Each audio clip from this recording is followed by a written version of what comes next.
the tears mom, the kissing and hugging mom that made her kids feel better is gone forever. There'll be no more hugs. There'll be no more kisses. There'll be no more talks. No one can fill that role for the children, not even me as their loving grandmother. These babies now have to watch other kids growing up with their mothers, see them holding their hands, see them cheering them on at school events, all the while knowing that their mother is never coming back.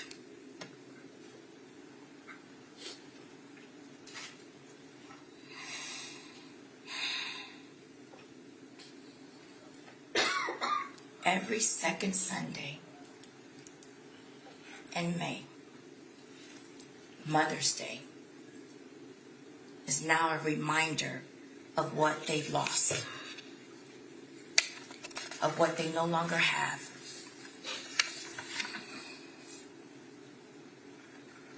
A mother. It's a day of mourning. Birthdays and holidays are no longer celebratory as they once were. Ajike will forever be missing as part of the celebration.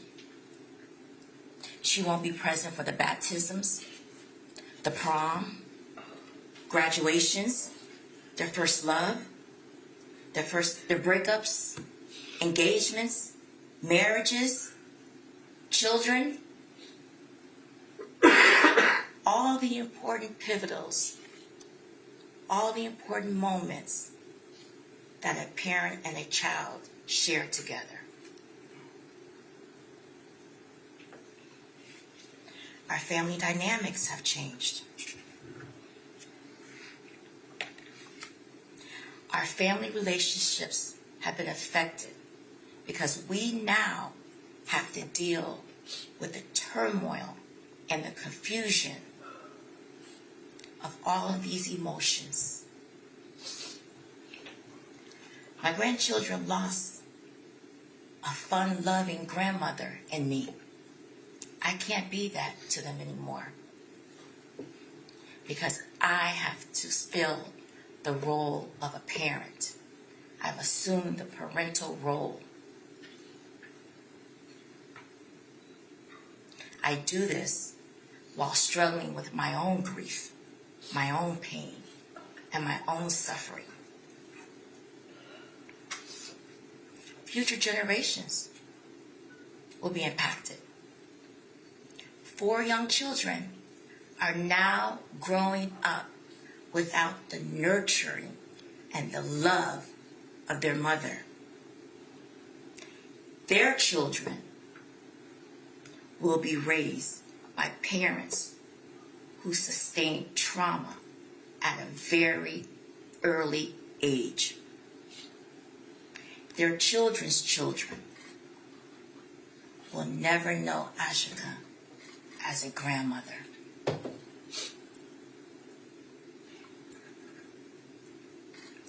Ajike was a beloved daughter, sister, aunt, and friend to many.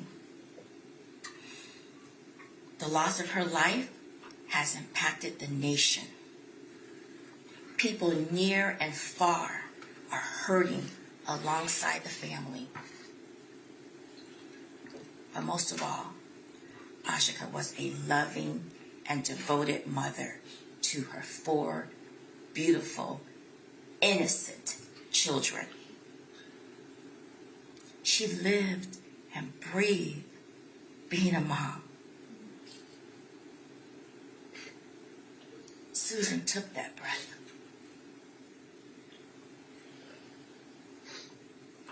So we all know being a mother doesn't end at age 18 or 21. Children need their mother well into adulthood. But Susan's reckless act of manslaughter rendered my 4 grandchildren motherless. Sadly, Titus, Africa, Israel, Isaac have to live their remaining lives as a motherless child. A motherless child. I stand before you not as a brave and courageous mother, not as a strong grandmother. I stand before you as a broken-hearted mother, a mother in despair who lost her daughter.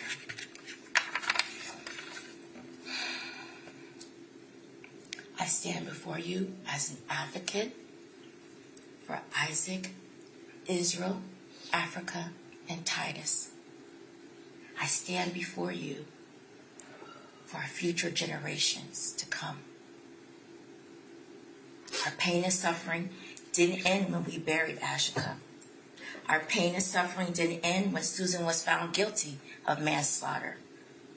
Our pain and suffering won't end with today's sentencing. Our pain and suffering will last a lifetime.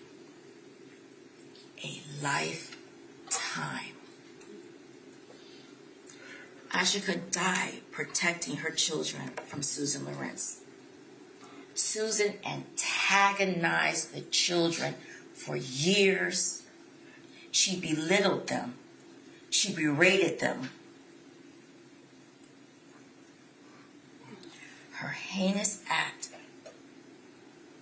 showed she doesn't have respect for the law. She doesn't have respect for law enforcement. Within 2 minutes of law enforcement on the way, Susan knew they were en route. Susan made the hateful act. She chose the hateful act of shooting Ajike who was unarmed, through a locked metal door. A single mother of 4. Susan was safe and secure in her home with law enforcement en route. She was not in danger. But Susan chose to shoot and kill. Many are saddened. I'm saddened. The children are saddened. I miss my daughter. The children miss their mom. Friends, loved ones miss Ajike. We loved her, and she loved us. We will carry this feeling of pain and loss for the remainder of our lives. Susan killed Ajike. Ajike is never coming back. This was the ultimate tragedy. And there's nothing more devastating than the loss of Ajike that should have never, ever happened. Susan hasn't shown remorse for shooting Ajike. She has not shown remorse for killing Ajike. She has not shown remorse for leaving 4 children motherless. From the onset of the proceedings, Susan was bold and brazen. When the guilty verdict was read, Susan shrugged her shoulders as to say, oh well. If she showed a modicum of remorse, it was not for Ajike. It was not for my 4 grandchildren. It was for her own selfish reasons. Susan Louise Lorincz was unanimously found guilty of manslaughter by use of a firearm by a jury of her peers for shooting Ajike through a locked metal door. For the pain, the suffering, the life-altering consequences of Susan's heinous actions that have been inflicted on our lives. I am begging you, I am pleading that you hold Susan fully accountable for her actions.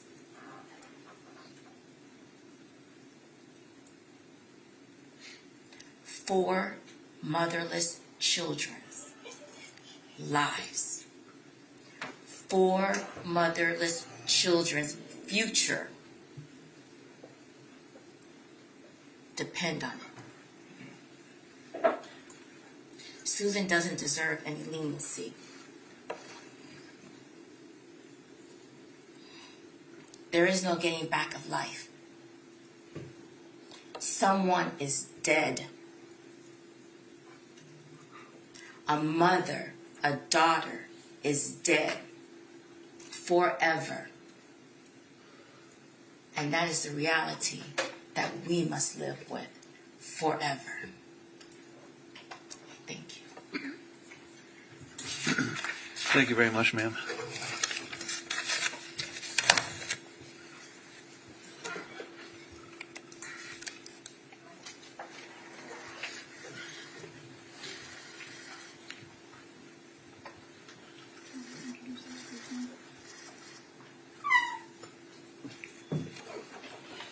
We have nothing further to present, Judge. Okay, thank you, sir. Judge, may I approach the clerk? Sure.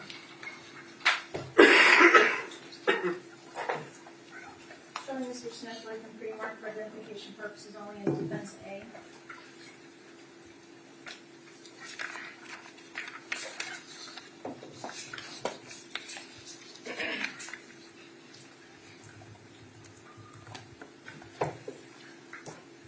Judge, the defense will enter with the mark of defense A of defense 1. It has a business record certification attached to it. These are records from AET of Central Florida relating to Susan Lorincz and mental health diagnosis of PTSD. I think this will become relevant when Dr. Castillo testifies. Okay. Any objection to coming in evidence? Yeah, you're right. Coming in evidence is defense number 1. Thank you, Judge. Your Honor, we have 5 witnesses to present for your consideration. Yes, sir. They are all present, and we'll start off with Crystal Jewel Maxwell. Maxwell.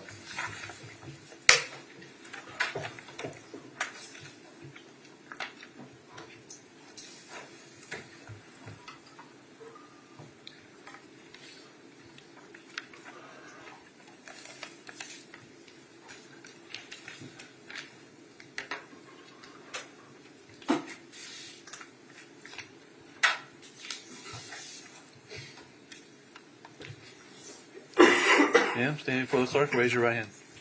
Do you swear or affirm that the testimony you're about to give will be the truth, the whole truth, and nothing but the truth, so help you God? Yes. May it please the court? Yes, sir. Thank you, Your Honor. Good afternoon. Good afternoon. Please tell us your full name, Crystal Jewel Maxu. and will you please tell us what you do for a living? I own a cleaning company. And are you local to the area? Yes, I am. How do you know Susan Lorincz? I have known her probably since 2012. I met her at a church called Ocala Farm Ministries. Is Susan a devout Christian? Yeah? Was Susan always praying for you and your family and other people? Yes. Did there come a time where your niece was having a very difficult time in her life? Yes. And did Susan help in that process? Yes, she actually mentored her. How did Susan mentor your niece? She would call her. She was in and out of some issues with mental health, and she would go and check on her and bake her food and call her and pray with her. How would you describe Susan in general? Very kind and generous. Pretty consistent. Would you describe her as a good friend? Yes, yes, yes, yes. Did Susan speak with you about her difficult childhood? Briefly, I know that she had some very specific trauma concerning her childhood with her father. Now, she never got into details with you. No. No, But- sir. Yes, I'm sorry. No, I just said no, sir. Now, did you and Susan together pray for Susan and what she went through in her childhood? Yes, we have prayed a few times. And what did the prayers consist of? Just healing. Healing for Susan? Yeah. And the residue of the trauma? Correct. Is Susan a good chef? Oh, my. Yes, yes, yes. Please yeah. tell us about that. Well, she's baked for us and cooked for us for many years, even at our wedding. My husband and I, she cooked for 3 days, 3 straight days for us. And we had about 200-300 people there at the church, and she just would not stop cooking and baking, and she just continues to invite us over during the holidays and stuff, and she would cook just amazing things. Was Susan, in your interactions with her, always helping people? Yes, yes. In what way? All the time. She was just giving to people, cooking for them, going to give food away. She would help her sister. She would help her nephew. She would always give me rides when I had no ride or no license, actually, in the beginning of our friendship to St. Augustine to see my mom, who was handicapped, and my children. Now, let's talk a little bit about Susan's sister. Susan has a sister? Yes. What is her name? Ellen? And how did Susan go about helping Ellen and her issues? Well, she took her in a few times that I know of. Was always taking care of her. Always taking care of her nephew. I was there when he was born at the hospital, yeah, basically, I can't multiple places that she lives. She would always bring Ellen with her. Now, Ellen has a son. I think you mentioned him. Mm-hmm. His Gabriel. name is Gabriel. Yes, sir. Okay. How was Susan as a aunt to Gabriel? Amazing. She would. I mean, even at holidays and stuff, she was always buying him stuff, taking care of him, always concerned about him, always. Now, you mentioned that your family or your mom lived in St. Augustine? Yes, sir. Okay. And was it at that point, was it difficult for you to get to St. Augustine to see them? Yes. And how would Susan help in that process? She would offer me rides. She wouldn't even take money from me. She would help me. My mom and her actually became really good friends before my mom went home to the Lord, and just was there for me. Anytime, she'd always ask me if I need rides, take me to the store. Would have never asked me for money or anything. Is it safe to say that Susan has been a good friend to you? Yes, yes, When you first met Susan, were you starting a new life here in Ocala? yes. And how were you starting a new life? I moved here from a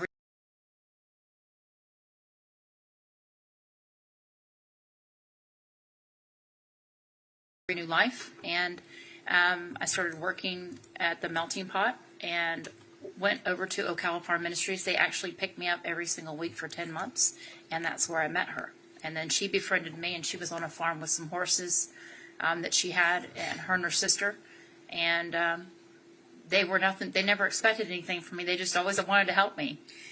In this process of you rebuilding your life and starting a new life here in Ocala, did Susan help in that process? Yes. In what way?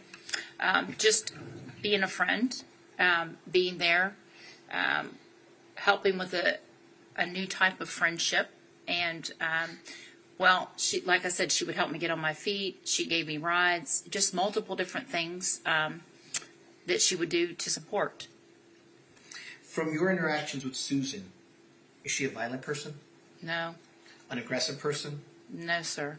From your interactions with Susan and the time that you have known her, which has been approximately 12, 13 years at this point, Yeah. Yes, sir. is she a hard worker? Yes. In what way? She's always working. We barely, actually, towards the last few years, we didn't get a lot of time to spend together. Holidays, she would always usually be cooking.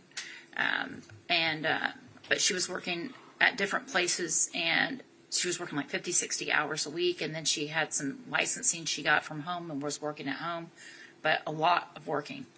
Did she financially maintain herself and pay her own bills? Yes.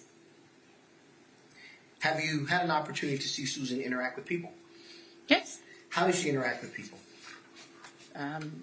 Normal. Nothing abnormal. She was actually, with a church event she would invite me to because she sang. And she was really close to the church and the events, and she would always invite us to do like the monthly church, I guess maybe eating and where they have fellowship. And we went down there, and yeah, she was just always friendly. Does Susan have a big heart? Yes.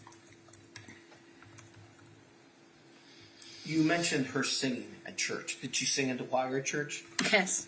Does she have a talent for singing? Yes. What kind of voice does she have? I think it's called soprano. Not sure. Opera. It's like an opera. And She sounds like an opera singer. And would she always sing at church and volunteer her Yep. time in that? Mhm. Did there come a time where Susan confided in you that she was having problems at home? Yes, a few times she would ask me to pray for her for the next door people in the neighborhood. But she never gave you specifics. Not exact specifics, no. Did you hear, was there a lot going on in the neighborhood? It's loud. Was Susan one to discuss her feelings with you? Here and there, she was mainly getting to where she had mentioned the neighborhood, like she was thinking about moving. Have you ever been in a situation with Susan where she has felt like she was in danger? No.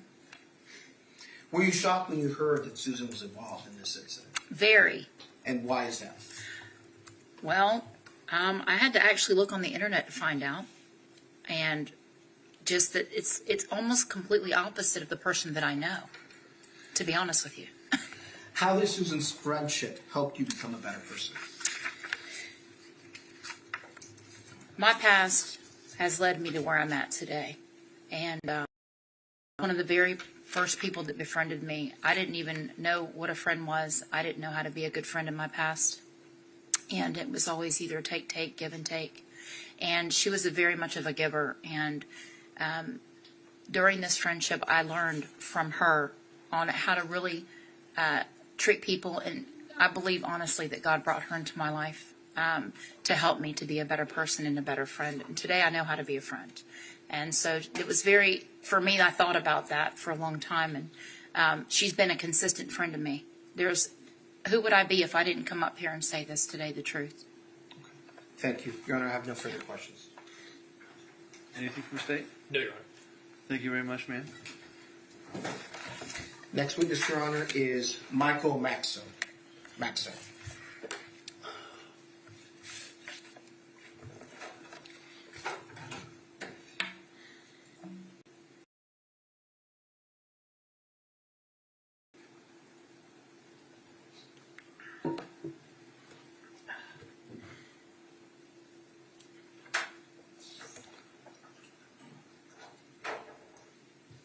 Raise your right hand for me.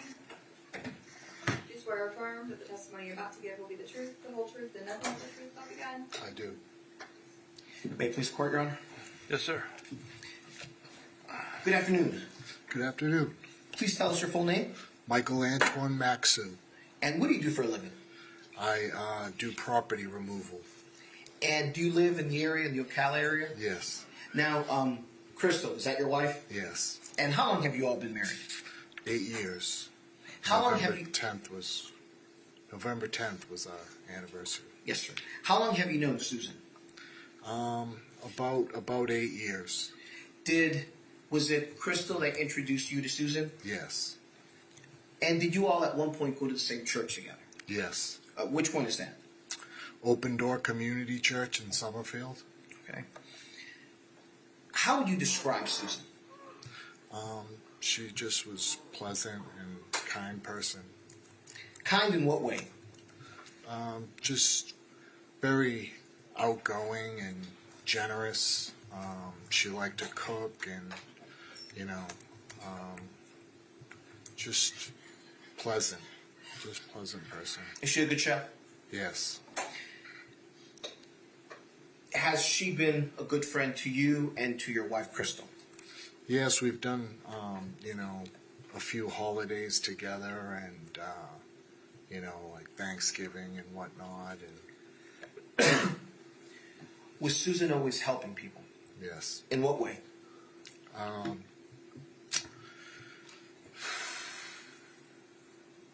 I mean, she just, she worked for, like, as a chef, as, you know, for a nursing home and stuff like that. She used to always give my wife rides when she needed her before I was in the picture. She would come and pick her up and take her to church and things like that. Did she actually cook for your wedding for days and days? Yes. Is she a caretaker to her sister Ellen? As far as I know, I mean, she took care of Ellen's, you know, her nephew for the most part. Her nephew Gabriel? Yes. Ellen's son? Ellen's son, yes. Have you ever seen Susan be violent or aggressive? No, sir. Is Susan a hard worker? Yes. In what way? I mean, when she was chefing, she would work like 60 hours a week. Did she financially maintain herself and pay her own bills? Yes, she did.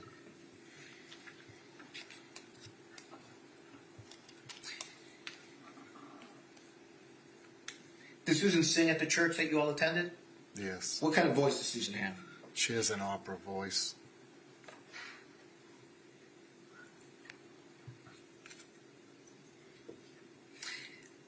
Have you ever been in a situation with Susan where she felt like she was in danger?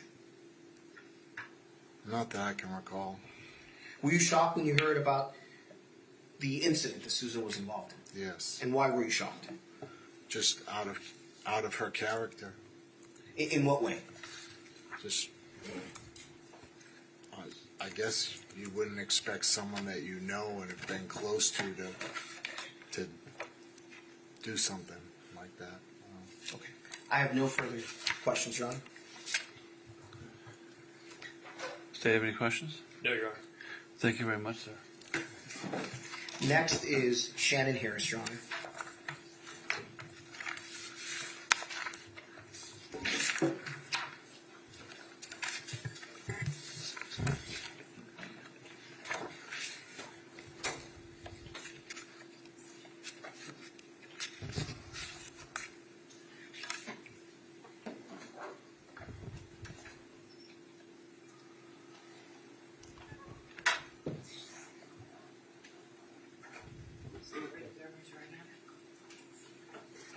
Name, face, clerk. Thank you.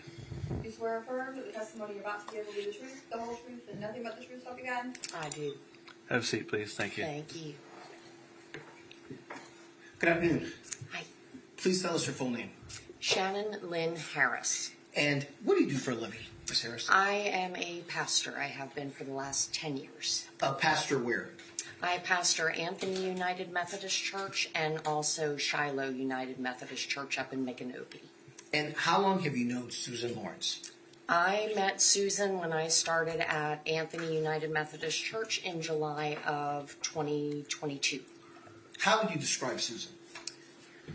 Kind, loving. Several years ago, but that would have been 2023. My husband was in the hospital in Tampa. My mother-in-law was in Advent Hospital. My sister-in-law was in Gainesville. My brother-in-law and I were trying to take care of everybody. And all of the family except for me got COVID. So things were difficult when we brought them home. And Susan brought over a large thing of lasagna, some salads. She just And she said, if you need anything, if you need to just talk, if you need to vent, I'm here. Was Susan a constant supporting force for you during that difficult time? Absolutely, yes. It was a very difficult time. My husband's cancer had metastasized, and it's sometimes very difficult. Being the pastor, you don't necessarily get taken care of all the time in the ways that Sue helped to take care of me. Besides providing food and things of substance for you all to eat and drink, did she provide emotional support for you when your husband was dying? Yes. In yes. what way? Yes, she absolutely. She would let me know that she was praying for me. On Sundays, she would make sure that I got an extra big hug. She would ask how my week was. You know, she was always concerned with, was I doing okay? And reminding me that I needed to take care of me if I was going to take care of others as well. Did Susan make this very difficult time in your life just a little bit better? Yes, absolutely, because she was such a calm presence. Have you seen her interact with her sister, Ellen? Yes. What kind of sister is she to Ellen? Oh, she was fantastic. Ellen faced a lot of health challenges, and Susan was always there to help her, to encourage her, to lift her up in some pretty trying times. Does Ellen have a son? Yes. Does Ellen's son have some issues, if you will? Yes, he does. And did Susan help Ellen in taking care of her son, that being Ellen's son? Yes. In what way? Well, the first couple of times that I met her son at church, he was with his aunt, and he was with Susan. Yes, yes. And I didn't know whether that. I thought maybe it was either her child or a grandchild, and come to find out that she was actually his aunt, and he did so amazing with her because he could be a challenge. Particularly in service. Thankfully, the parishioners were gracious, but he could be a little tough to wrangle in sometimes, I guess we could say. Do Susan and Gabriel have a close bond? Absolutely, yes. Have you ever seen Susan have a conflict with anyone? No. Is Susan violent at all? No, not that I've seen. How is she in general from what you saw with children and adults? Oh, she was great. The girls at the church absolutely loved her. She would hang out with them. We have a fellowship time after service. And she would frequently make goodies for that. And then she would talk to, we have 2 young ladies that attend our church. And she was always very, very good with the girls, interested in what they were doing in the Girl Scouts, and just very good at communicating with them. Have you ever seen Susan be aggressive? No. Impolite? No. Would you describe Susan as reserved? Yes. In what way? She kind of kept to herself a lot of times, and it took a little bit. There was, I don't know how to describe it, maybe almost like a wall of sorts, I guess. Okay. And once you broke through that and you gained her trust, then she would be more open. But it took a little bit to get through that. Have you ever seen Susan be in a dangerous situation or a stressful situation? No. We've heard that Susan sings at church. Yes, beautifully. And did she volunteer a lot of her time in doing that? She did, not only with that, but with our drive-through dinner church, which is a one Saturday night a month. We serve dinner to the community. It's a free dinner. And Susan would frequently help out with making desserts for that. She would come to help us set up. She would help to serve. She also made the treats for our fellowship time after church on Sundays. So she was always serving in one way or another. If some of our elderly folks were having issues trying to figure out what insurance to get, Sue would sit down with them and help them navigate that difficult process. She's And also Susan, I'm sorry. Yes. Susan worked in the insurance industry, right? Yes, So yes. she would help out those individuals when they had questions about what I should get, what kind of coverage I should get, things of that nature. Yes, absolutely. And I have a lot of, let's call them wise folks in the congregation that I serve that really had a difficult time navigating that. And Susan helped them. She did. She would offer rides if they needed rides. We have several widows that if they needed rides to the doctor when they weren't feeling well. So yeah, she was always involved in something at the church. Did Susan ever mention that she was having problems at home? Yes. And did she ask you to pray Yes. in regard to her problems she was having at home? She did, yes, and in particular trying to find a place to move. Okay. Anything else that you'd like to share with us regarding Susan? She just, how do I say this? I'm sorry, I get emotional. I truly am shocked by what happened.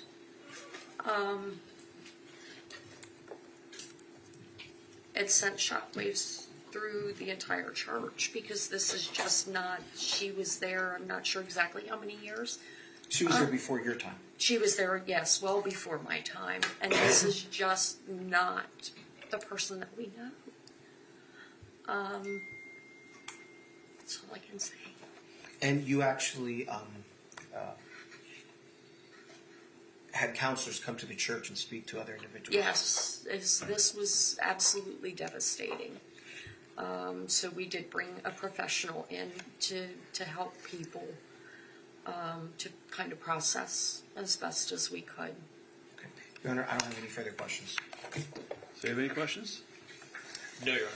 Thank you very much. Thank you, ma'am. Thank you, Judge. Your Honor, Ellen Lawrence.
Yeah, right here, ma'am. Raise your right hand for me. Are you able to? Do you swear or affirm? Hold on one sec. You can sit down and do it. Okay. You can sit down and be sworn in. My balance is a little That's fine. Don't worry about it. That's no requirement to stand. Do you swear or affirm that the testimony you're about to give will be the truth, the whole truth, and nothing but the truth, so help you God? Amen. Yep. Good afternoon. Hello, good afternoon. Please tell us your full name. Ellen Dorothy Lorincz. How do you know Susan? She's my sister. Are you older or younger than Susan? I'm younger. By how much? 4 years. Were you raised with Susan? Yes, I was. Do you and Susan have the same biological parents? Yes, we do. And were you raised by both parents? Yes, we were. Does your family have a history of mental health issues? Yes. What was your mother's name? Mildred Caroline Wargacki Lorenz. What was she like? She was pretty much a good mom, but she had a lot of depression issues. My father was a drunk and he gambled a lot of money away. So my mom always had to work extra to keep, the family together. And you said she suffered from depression? Yes. What was your paternal grandfather's name? Imrana Lorenz. And what was he like? I don't know because he hung himself about a month before I was born. What is your brother's name? Stephen Lewis Lorincz. Does he have the same biological parents as you and Susan? Yes, he does. What is your brother like? My brother is also a drunk. He's very violent at times. I haven't had any contact with him. After my mother died, he assaulted me, and I had a restraining order against him, and You haven't seen him since. yeah, pretty And much. was Susan there when he assaulted you? Yes, she was. How about your Uncle Freddie or Gaki? What was he like? I only met him a couple of times, but I remember vividly the one, we were having a picnic outside of our house, and my Uncle Freddie was, I guess, seeing or talking to somebody in his mind, and he decided to try and burn our house down. And was he a paranoid schizophrenic with PTSD? Yes, he was. Was your Uncle Freddie on your mom's side or your dad's side? My mother's side. How about yourself? Do you suffer from mental health issues? Yes, I do. Will you please speak with us about that? I've been diagnosed with PTSD, Stockholm Syndrome, and also bipolar depression.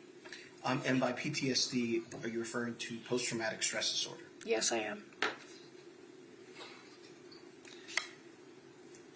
What is the cause of your PTSD and bipolar disorder? My father had been raping me since the time I was about 4 years old. And he beat us a lot when we were younger, especially. What was your father's name? Stephen Lorincz. When did your father begin abusing you and Susan? I guess he started with Susan before I was born. And then after I was born, he waited till I was like 3-4 years old before he started doing whatever to me. I really don't remember it because I've kind of pushed it out of my mind. And did he sexually abuse both you and Susan starting at a young age? Yes, he did. For years, did you blame yourself for allowing him to rape you? Yeah, I did. Please tell us a little bit about your father's background.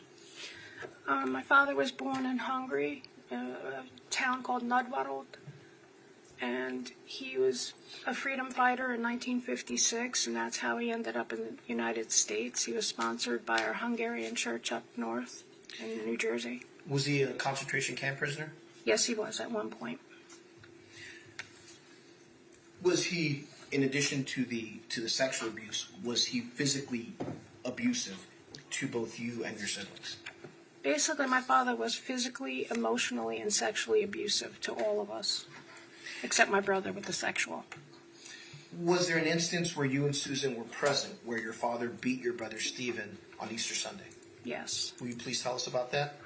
My brother had gone out partying all night, and he came home probably about 4 or 5 in the morning, and he was sleeping, and my dad wanted us all to go to church together. And my brother was like, no, I don't have to go to church. He was 18 already. And he's like, I don't have to, I'm an adult. And my father's like, no, you're getting up. And I remember him dragging him out of his room. And then they started pushing and shoving. And the next thing I know, my father was beating my brother so badly that he was unconscious. And he was still hitting him. And my sister and my mother had to pull him off of my brother. Was your father physically strong? Yes, he was a sheetrocker, and he worked in, construction, so he was very strong. Now, a few minutes ago, you were discussing your mother and saying that she suffered from depression. Mm-hmm. As a result of that depression, were a lot of the household duties put on you and Susan? Yes. In what way? We were expected to, it started off with Sue, because she was older, that she would have to come home and make food for my family. And then when my sister got babysitting jobs, and then I got to, take over the duties of cooking. And, Sue was always the one who cleaned most of the time, and she was the one who did a lot of the laundry. What would your father do to you and Susan if the food wasn't ready when he was ready to eat? Oh, he would scream and yell at us and then tell us how stupid we were, and then he'd start beating us. Would he beat you and Susan unconscious at times? He had, one occasion I can remember, had beaten me because I wanted to run. I told him I was going to run away from home because he was just so horrible. And I told him I was going to go live in New York City and find a way to get away from him.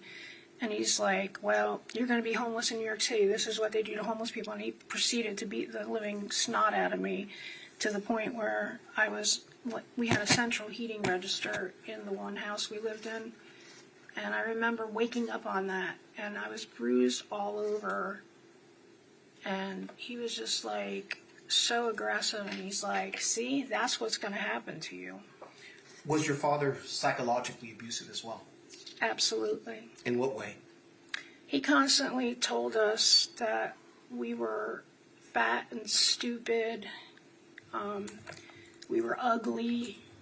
I mean, just any kind of derogatory thing he could think of to call us. Was there a time in high school where you had lost a significant amount of weight and wanted to buy a dress? Yeah, I went on a diet. I went on Weight Watchers with my mom, and I proceeded to lose 100 pounds because I was 300 pounds in high school, and I went down to like 199 pounds, which was huge for me. And I was trying to get some new clothes, and my father's like, well, it doesn't matter. You're ugly anyway. Just go put a potato sack on.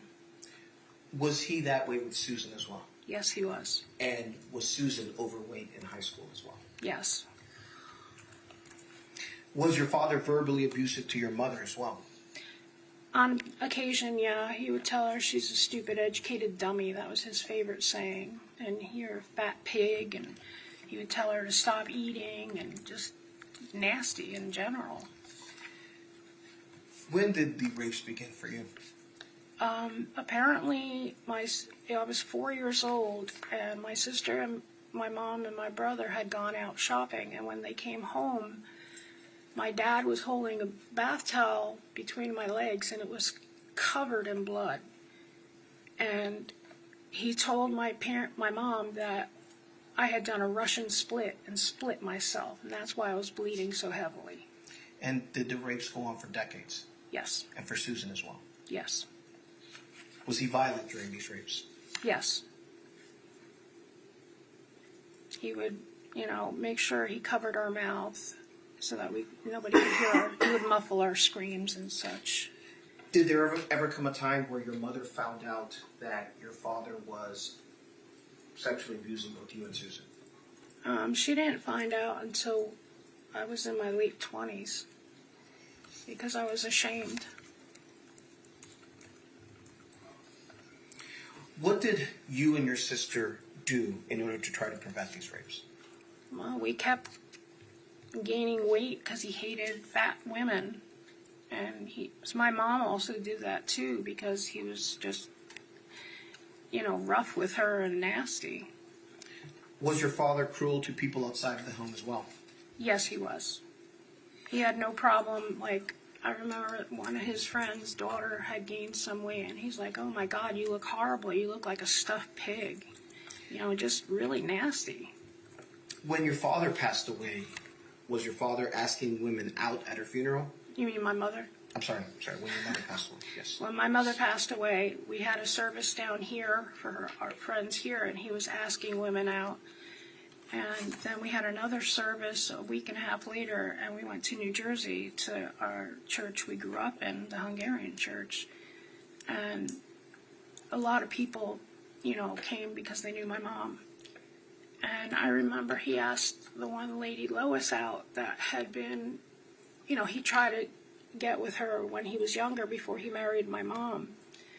And he was like, oh, and she's like, she actually introduced her husband, who was black, and he's like, oh, you married a black man? My father was extremely prejudiced, and he's like, you're tainted now. I mean, just cruel, cruel words.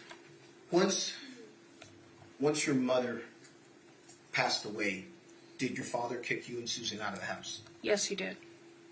Has Susan suffered through a lot of bad car accidents Yes, she has. and suffered several physical ramifications because of those accidents? She also had a couple horseback riding accidents, too. Do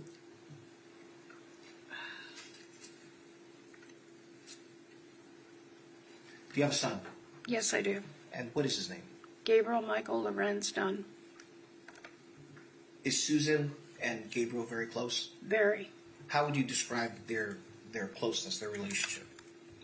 He absolutely adores her, and she's like a second mom to him. Does Gabriel suffer from disabilities and mental health issues? Yes, he does. What kind? My son was born legally blind. He can see with glasses, but he still has vision issues. I mean, his vision's still not, even with the glasses, he's still not 100%. He also has autism. He has ADHD and ODD, which is oppositional defiance disorder. How has Susan helped you with your son? Oh, she would take him on the weekends so that I could get a break and, just get myself together. And she absolutely loved him. She took him all over the place, and he had a blast with her. You spoke about when your brother attacked you the last time you saw him. Susan was there for that, right? Yes, she was. Can you tell us about that, please? Well, my brother Stephen had come to live with us right after my mom passed away.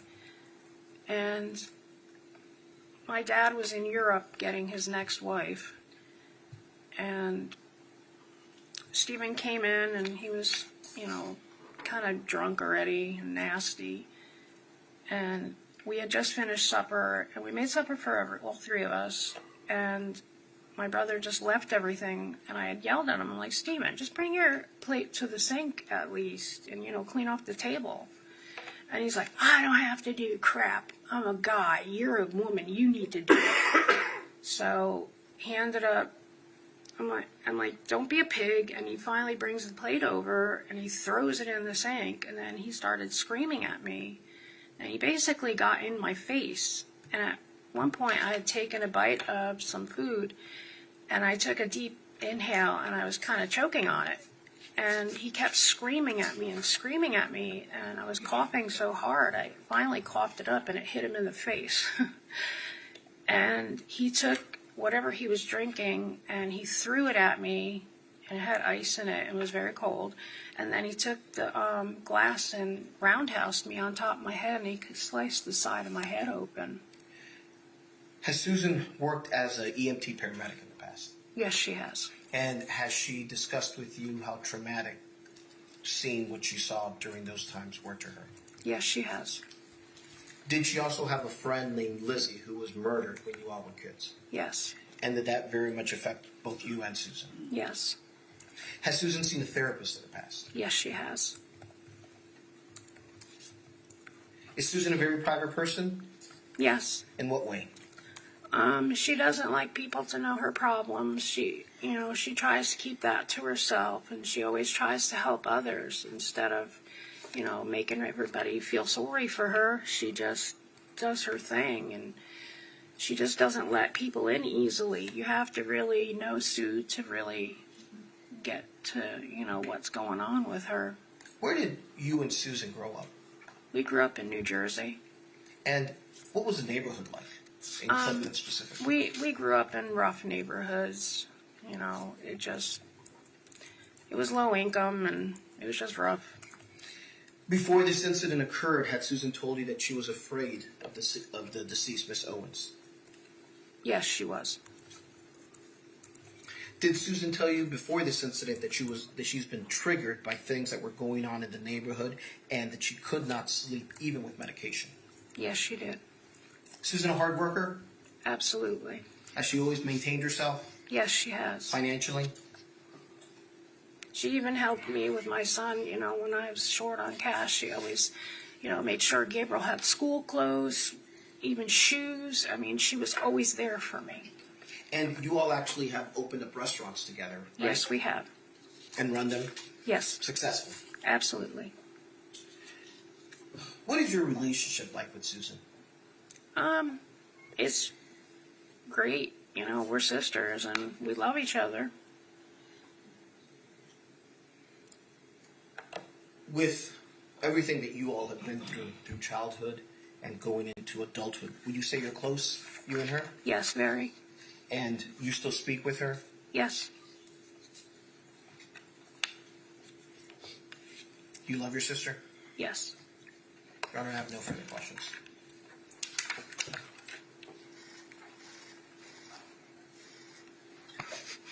No question.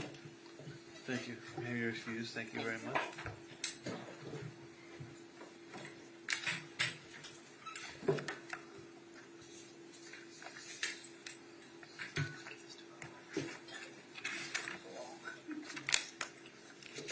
Dr. Yanis Castillo, Your Honor.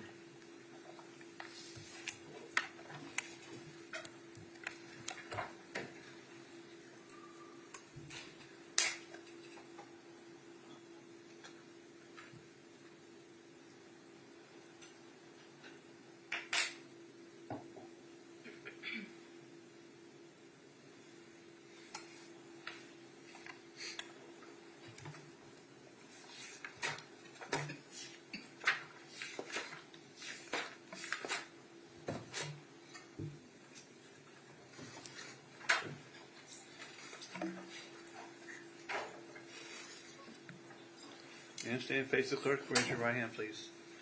Thank you very much. Do you swear or affirm that the testimony you're about to give will be the truth, the whole truth, and nothing but the truth, so help you God? Yes, I do.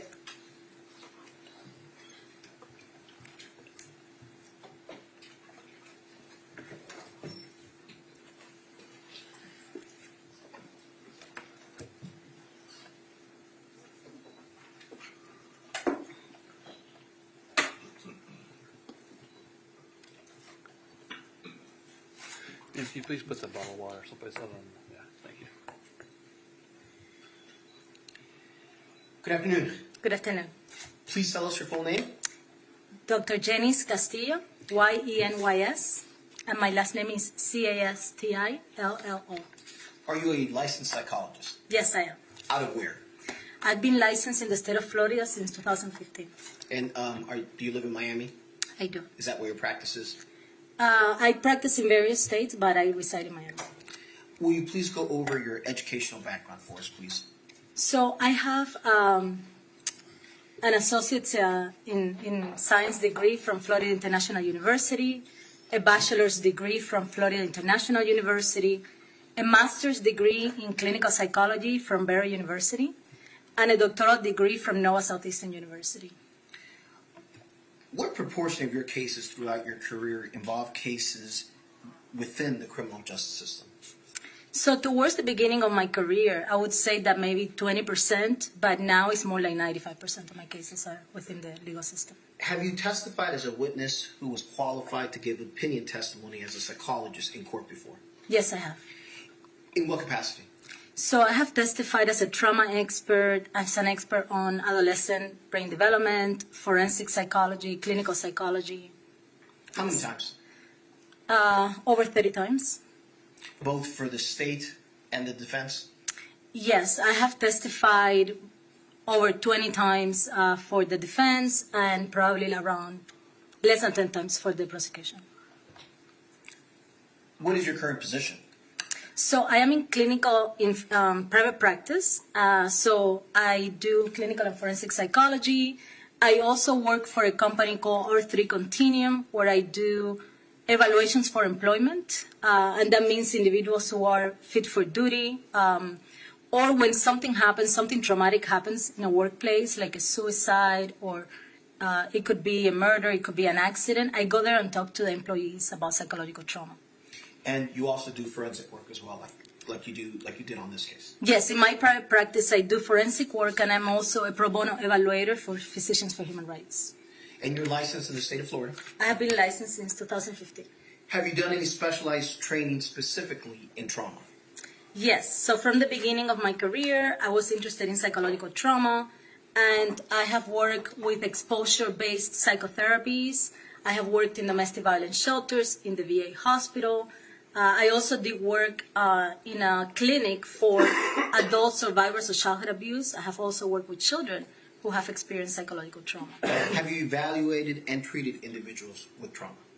Yes, so I would say that a good 80% of my clients or the people that I evaluate have endured psychological trauma.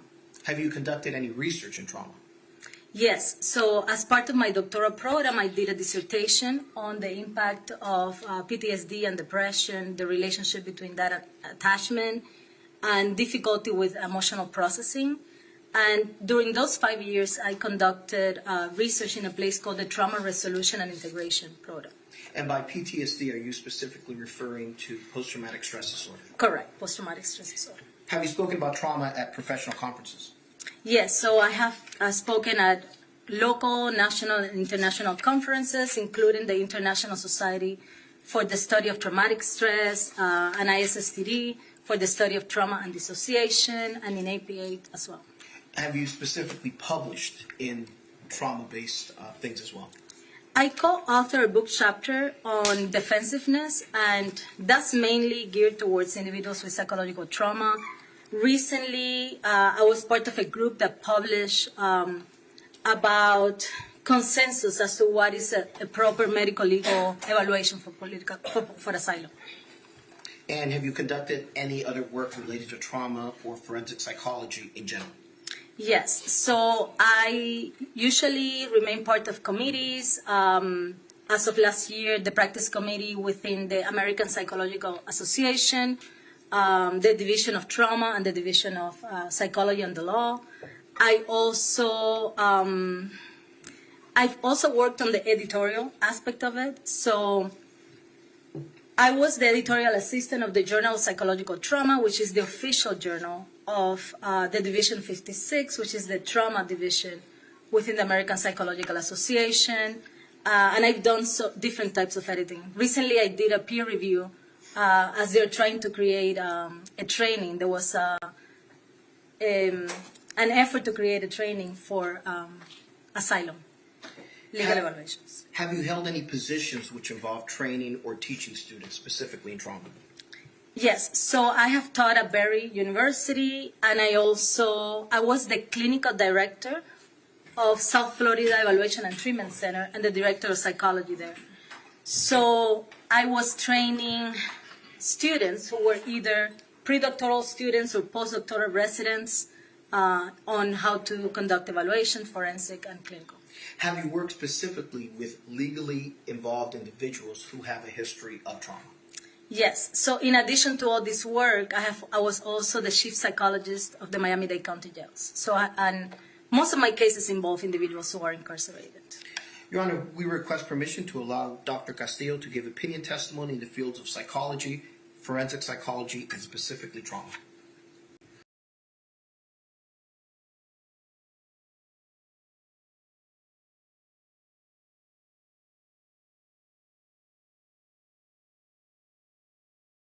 That's fine for an opinion in those areas. When did you become involved in this case? I became involved in this case in November of 2023. And I contacted you? Yes, you did. What were you asked to do? I was asked to assess Ms. Lorincz for the presence of post-traumatic stress disorder. And have you diagnosed Ms. Lorincz with post-traumatic stress disorder? Yes, I did. Okay. Can you tell us what is PTSD, post-traumatic stress disorder, in general terms? So post-traumatic stress disorder is a condition that is in the DSM-5-TR, the Diagnostic and Statistical Manual of Mental Disorders. It's a condition that requires the exposure to a traumatic event, and this event may be experienced directly by the person, it might be witnessed by the person, or the person might hear that it happened to someone that is close to her or him, or also the person can be exposed during work. So after that, people might develop this traumatic syndrome, right? And it's composed of different clusters. So one is going to be a re-experiencing cluster where individuals are going to relive the experience of trauma. So it's almost a failure to recover from this psychological trauma. The memories will come back either as flashbacks, as memories, as nightmares. There is another cluster, which is avoidance. So individuals are in pain, and there is an unconscious effort to avoid things that remind them of the trauma, or to even avoid thoughts and feelings that are reminiscent of this trauma. Also, there is part of a cluster that is an arousal cluster, and this is either hypoarousal or hyperarousal. So there's going to be a change in the reactivity of the body. And then there is another one that talks about moods and cognitions, and this is the idea that when we experience something severe, we start to feel differently about the way we view the world and ourselves. Where do you find this definition of PTSD? It's in the Diagnostic and Statistical Manual of Mental Disorders, the DSM-5. And what is that? What is the DSM-5? It's the book that we use to diagnose in the mental health field. Now, you mentioned before that PTSD can develop when a person experiences a traumatic event, right? Correct. Can you explain how traumatic events differ from everyday stressors? So everyday stressors are things that our nervous system can somehow manage. So things like divorce or financial trouble. Those are things that can be stressful, but when we're talking about a traumatic event, we're talking about something very specific. A traumatic event is something involving either death, serious injury, or sexual violence.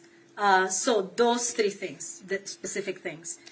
So when this happens, our ability to cope becomes overwhelmed. There is this speechless horror. We cannot adapt and recover. And this is when we develop these disorders. Does post-traumatic stress disorder, PTSD, look the same in every individual?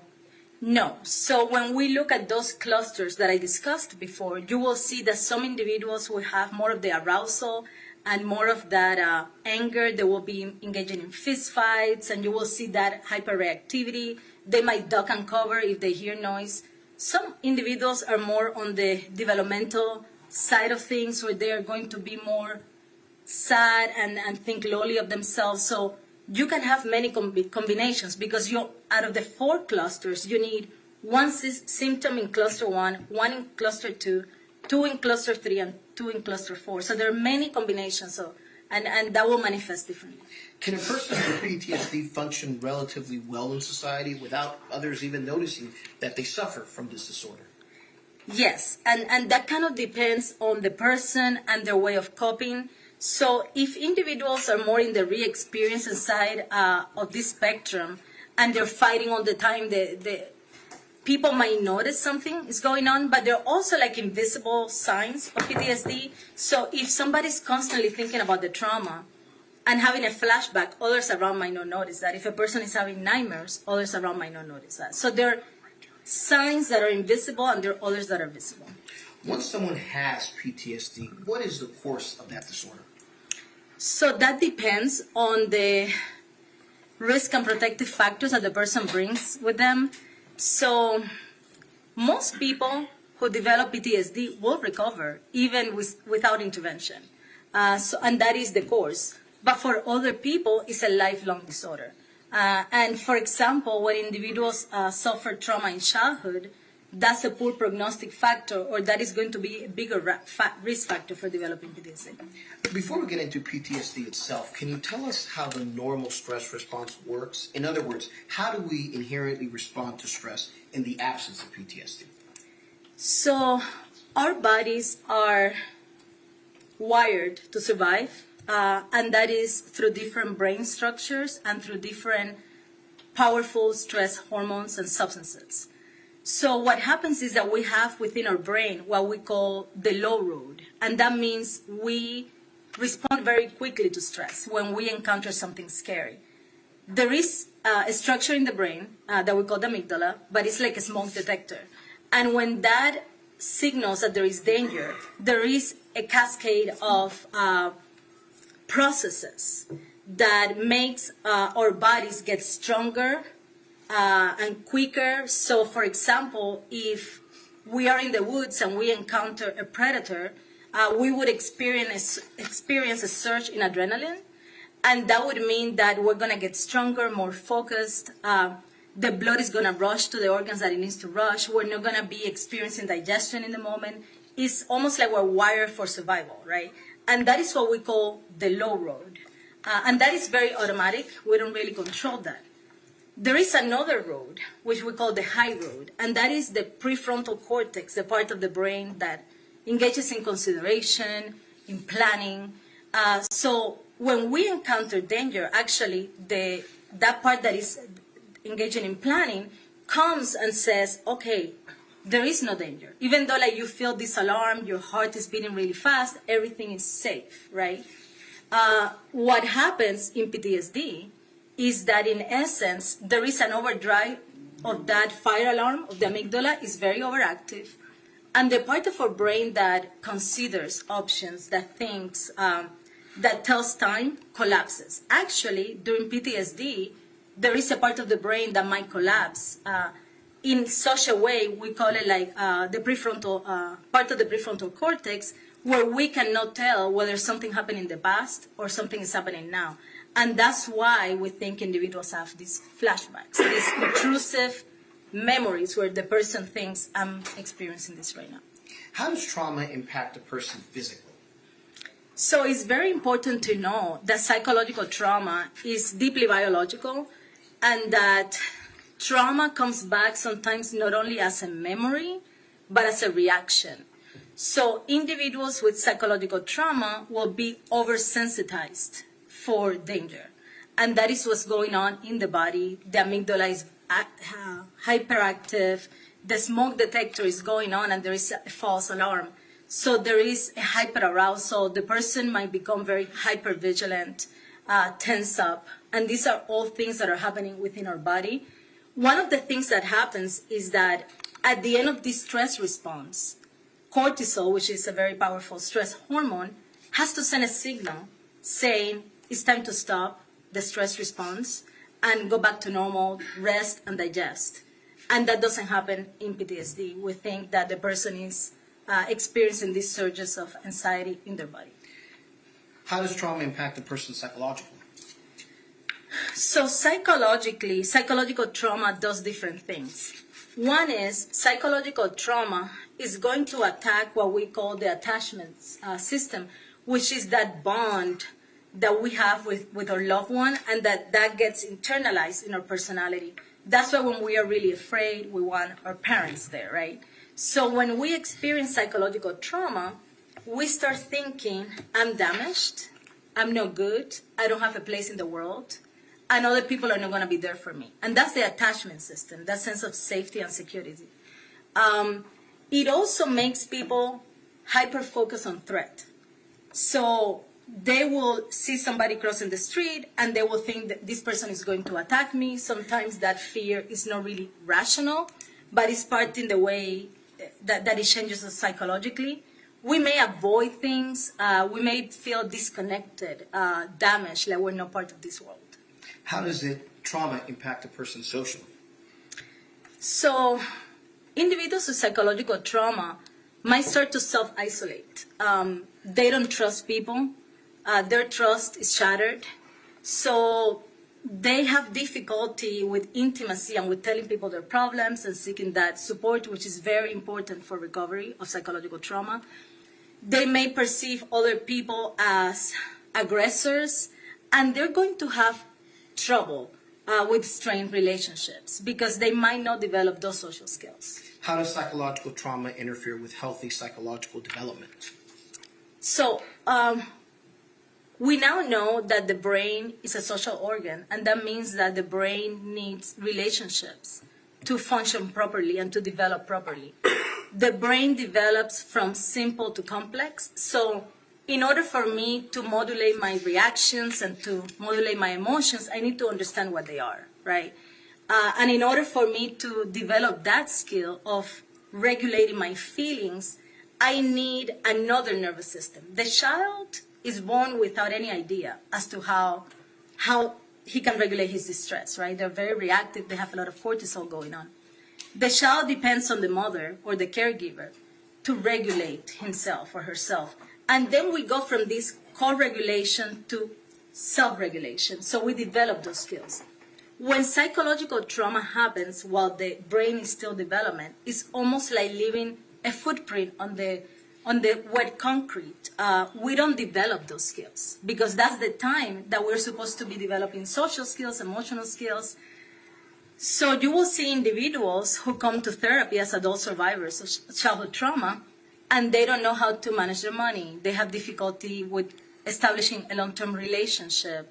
They have difficulty keeping a job. They have different difficulties because it impacted their development.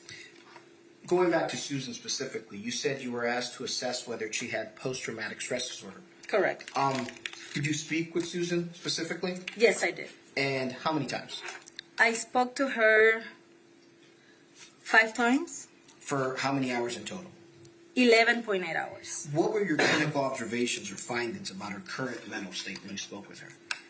When I saw Miss Lorincz, she was psychologically stable.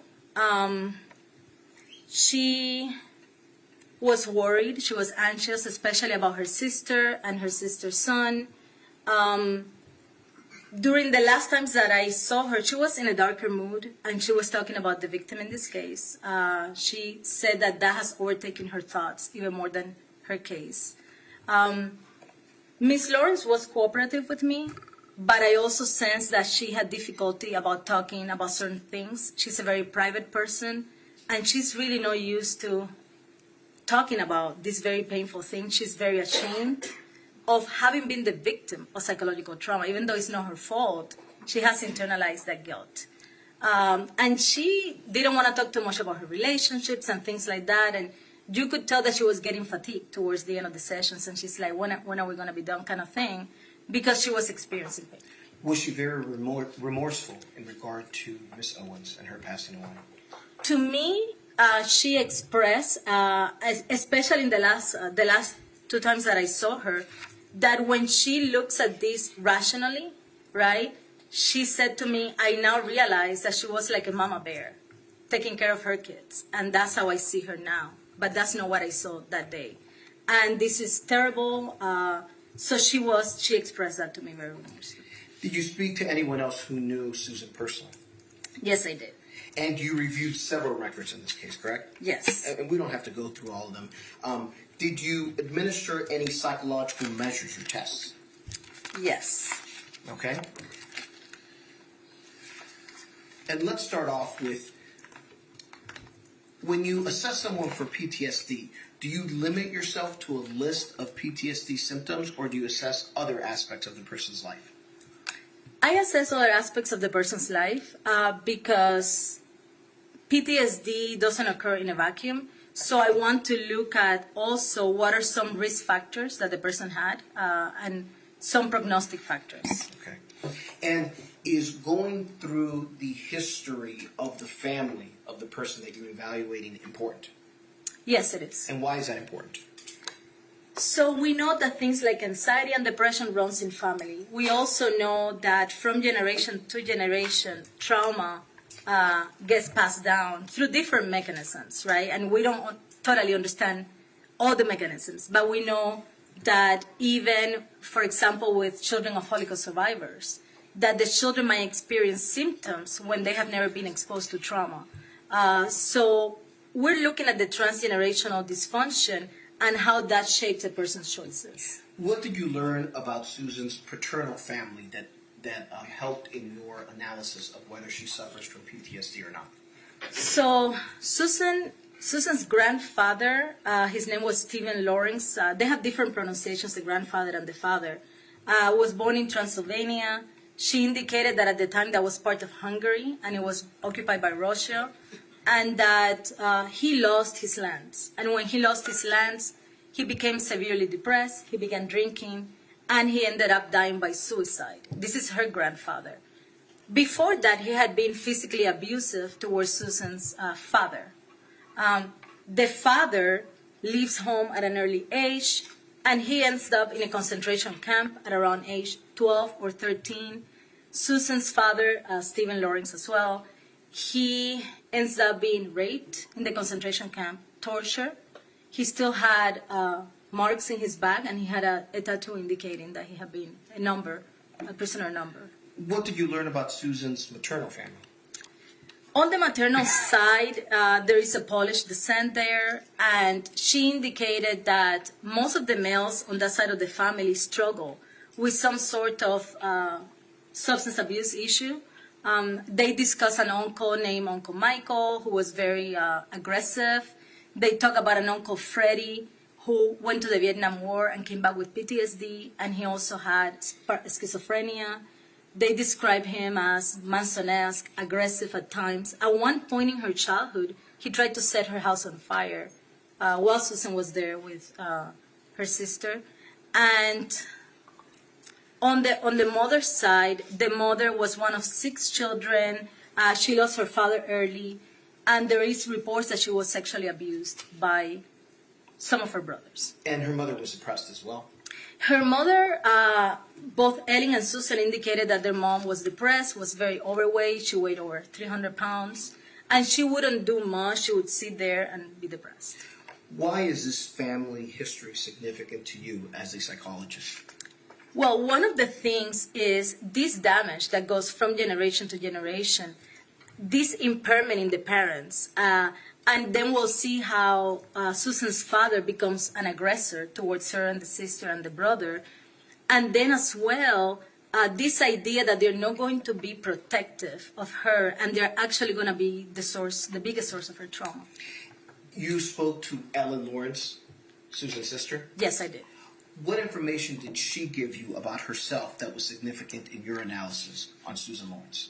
So Ellen indicated that she struggles with PTSD, with depression.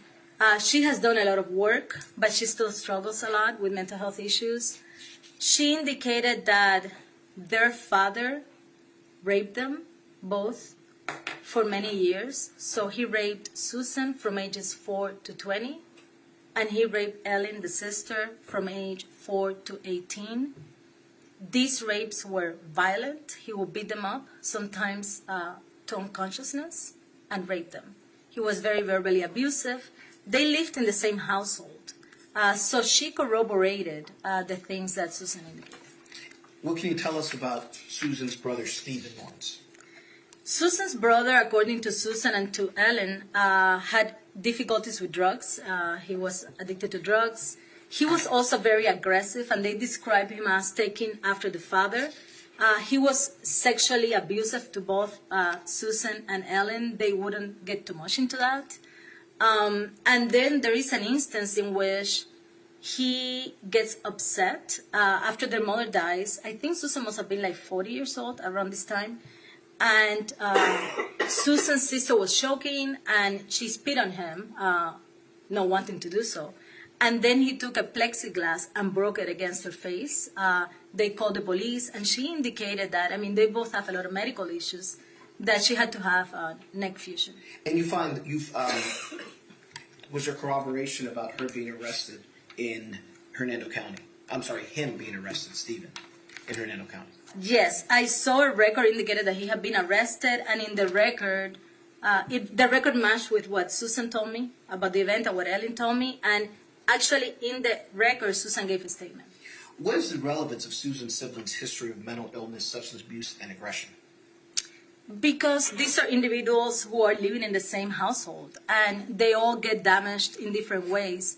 But it's also this legacy of silence, of protecting the abusers, is going to prevent these siblings from really supporting each other, either because of conflict or because of lack of ability.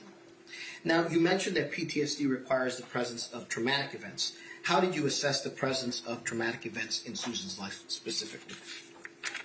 So there is a checklist called the Life Event Checklist that has, I think, 16 traumatic incidents and one that is kind of like an additional catch-all. And this fits that definition of psychological trauma, sexual violence, serious injury or death, or the potential of these issues. So I administered that. And Susan endorsed 13 of 17, right? Correct. And you mentioned before that, now is the purpose of LEC-5? The leg 5. Leg 5, thank you. To see if someone actually suffers from the issues in regard to PTSD. So the purpose of this is before we assess PTSD, we need to make sure that the person actually has trauma, a traumatic incident. So this is a checklist of events that fit that definition. So the purpose of this checklist is to get the worst event, the event that haunts the person the most, and then assess PTSD according to that stress. And what was it that haunts Susan the most? Being raped and repeatedly raped and beat up by her father since age 4 to 20. Are the results of this test consistent with someone who has post-traumatic stress disorder in regard to Susan? So for the checklist, what I'm assessing is that she has all these traumatic incidents, so it's not about symptoms, but she has a lot of different traumatic incidents which would worsen the possibility of getting PTSD. Now, you mentioned that both Susan and Ellen told you about the rapes that her father perpetrated, right? Yes. How old was Susan when the rape started? She was around 4 years old. And did it last for decades? It lasted for decades. They were unpredictable. And they were actually accompanied by psychological abuse. He would call them fat blobs. You're ugly, nobody's gonna love you, put something on your face. So this was a very painful decades of their life. And in addition to the sexual abuse, there was physical abuse as well. Correctly. He would beat them up with anything he had at hand. So it was very physically abusive. And like I said, there is a part of trauma that is even worse when it cannot be predicted. They will have to walk around eggshells. So he would come home, demand fresh meals. He wouldn't take leftovers. They had to cook soup every day. And if they didn't do things exactly like he wanted them, he would just beat them up. At one point, they wanted to leave, and he's like, this is what I do to sluts or whores, and then he would beat them and rape them.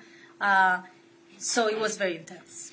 And Ellen corroborated other traumatic events that happened to Susan? Correct. So with Susan, we have natural disasters because she used to work as an EMT at around age 20.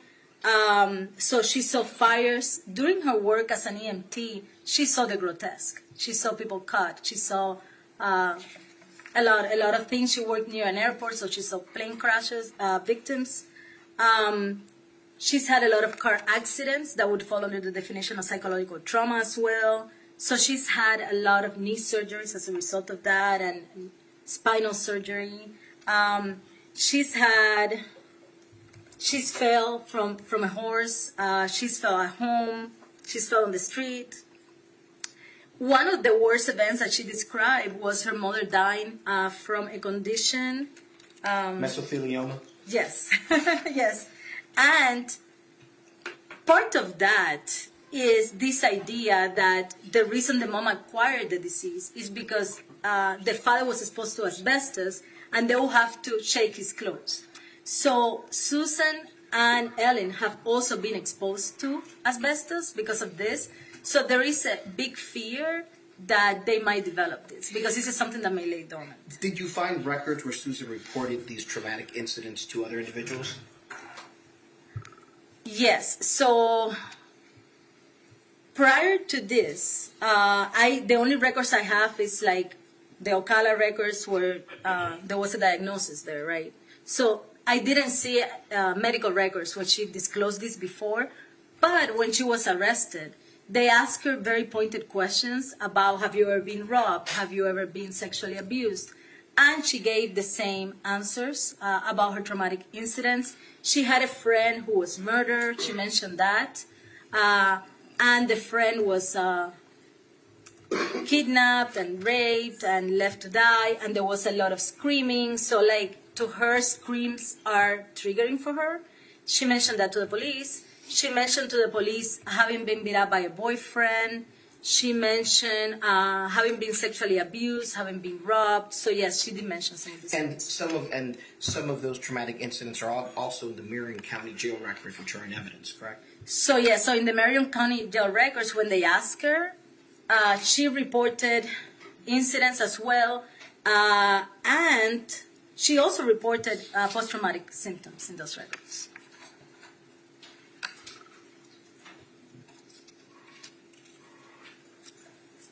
Does everybody who experienced trauma develop PTSD? Or in other words, does trauma and adversity impact everybody in the same way? No. So most people who experience trauma, is like 70% of people more or less will experience some of these traumatic incidents. Less than 15% will develop PTSD. So PTSD is not going to be experienced by everybody. And who is more likely to develop PTSD or have more severe symptoms of PTSD? So there are different things. Like with everything, we bring vulnerabilities. So individuals, for example, with childhood trauma are more likely to develop PTSD than somebody who was involved in a car accident as an adult, right? So there's certain types of trauma that are more linked to PTSD. It also depends on a person's things that happen before the trauma, things that happen during the trauma, things that happen after the trauma. So there's many factors.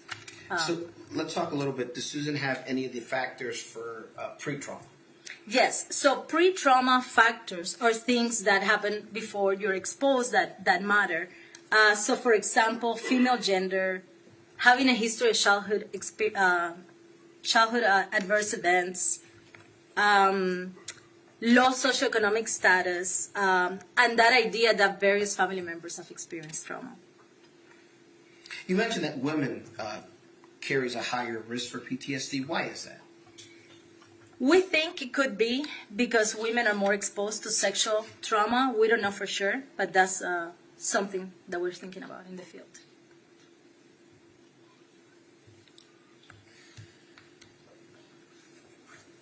Now, you mentioned, so we know she's a female, obviously, and she has a history of prior trauma exposure. Can you tell me about any additional history of adverse childhood adversities that she has? So yes, so when we look at her life, her mother had those mental health issues. The mother was depressed. The mother did not offer protection. So that is something that we called supervisory neglect or lack of guidance.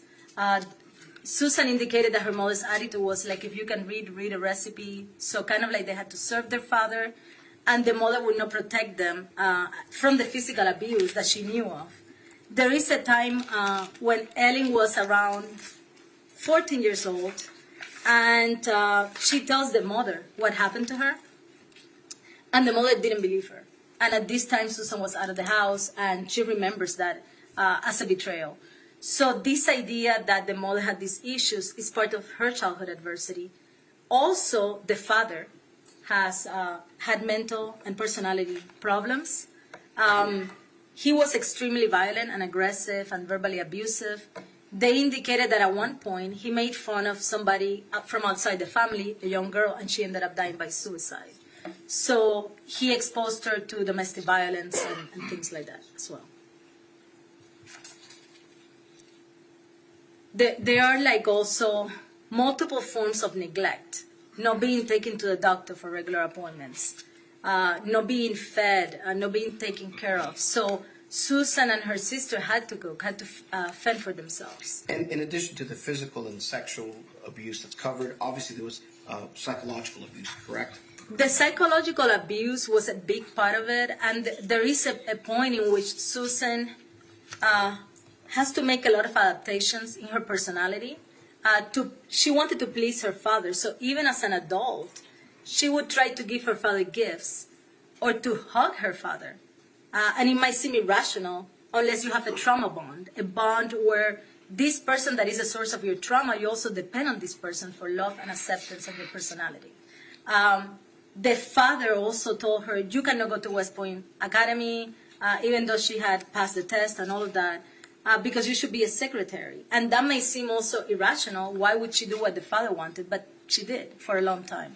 Now, you mentioned that Susan also has a history of neglect Correct. throughout her childhood, right? Correct.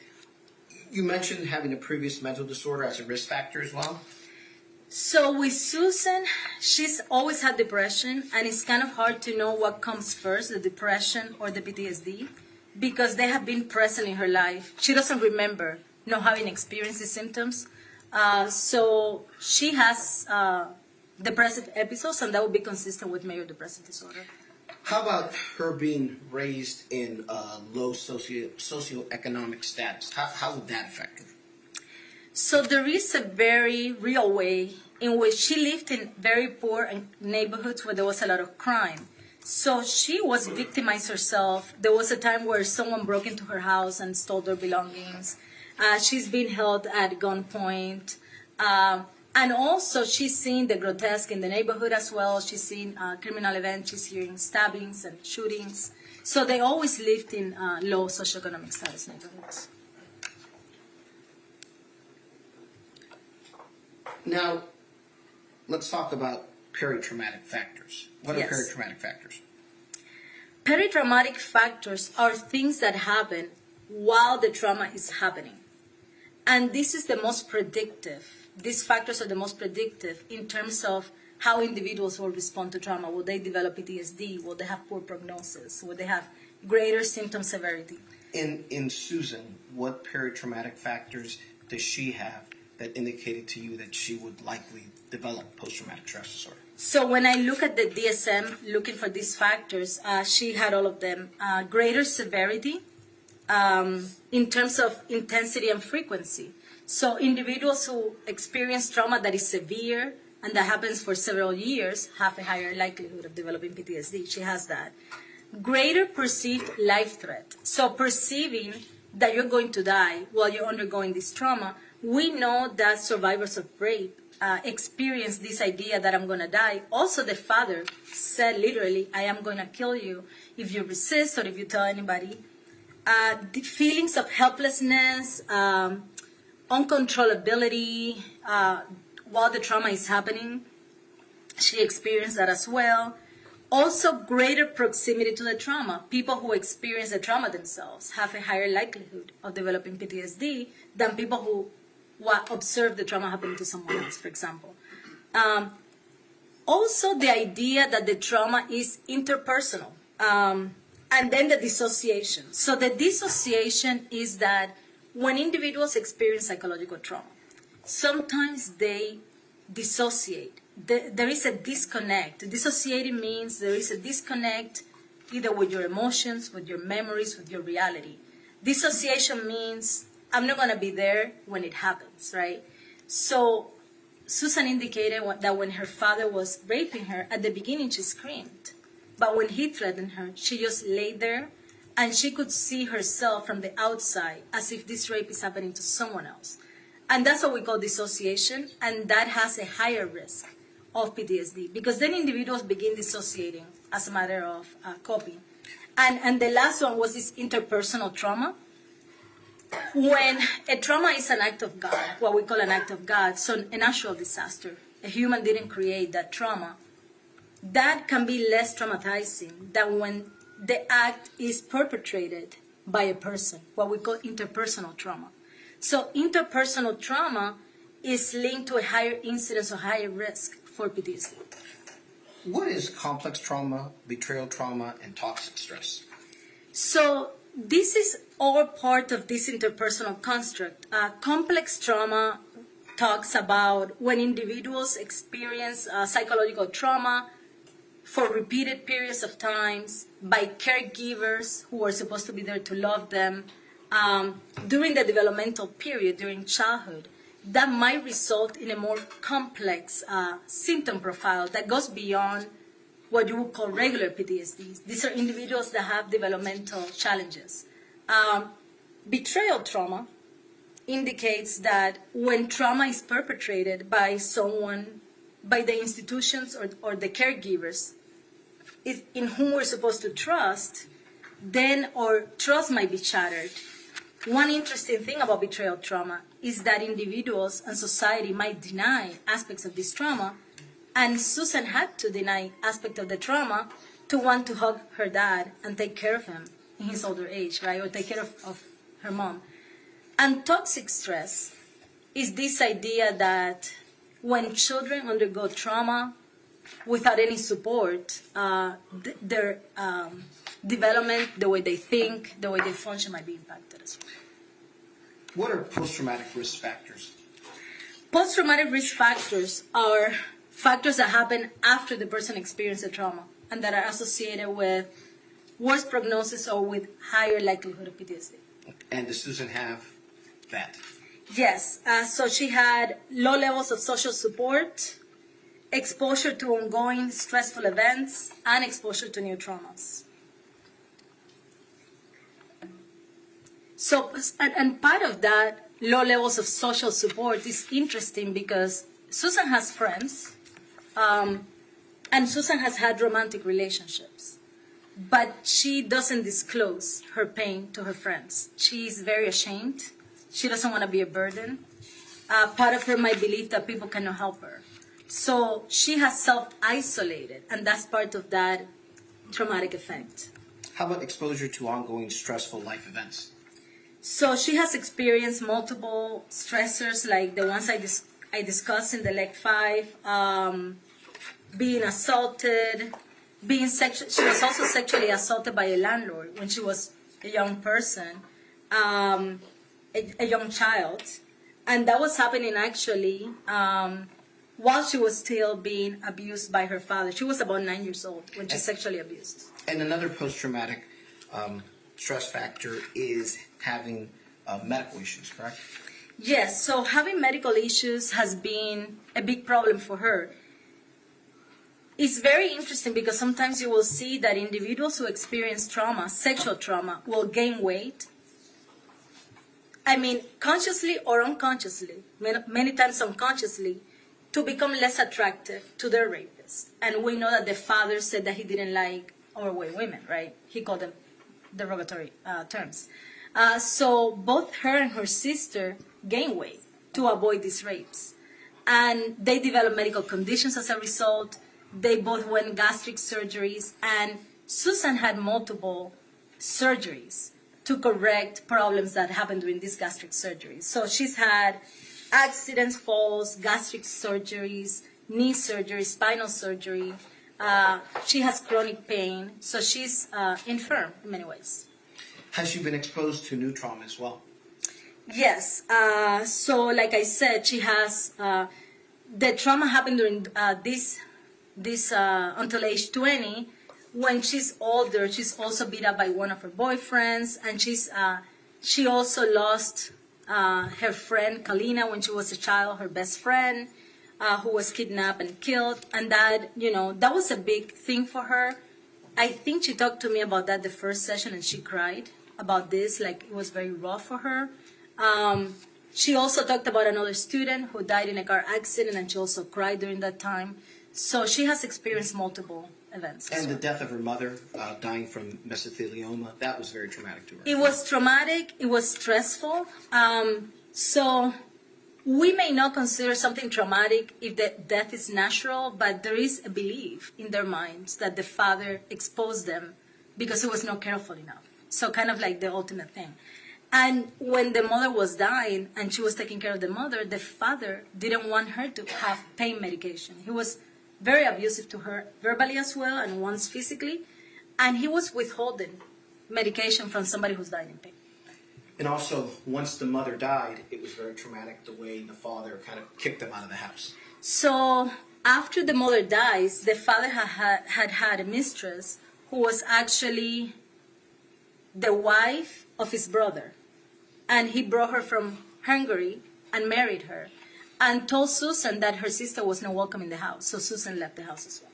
Now, after you assessed Susan's history of traumatic incidents and traumatic risk factors, did you also give her a psychological test by the name of CAPS-5? So the CAPS-5 is a scale. It's not a test, but it's a structured clinical interview where you have to go through all the criteria for PTSD. Yes. And what were your conclusions regarding the CAPS-5? So she has enough symptoms of enough severity to warrant a PTSD diagnosis. And why is it important to do, not just speak to the individual itself, in diagnosing PTSD, post-traumatic stress disorder, why is it important to do testing as well?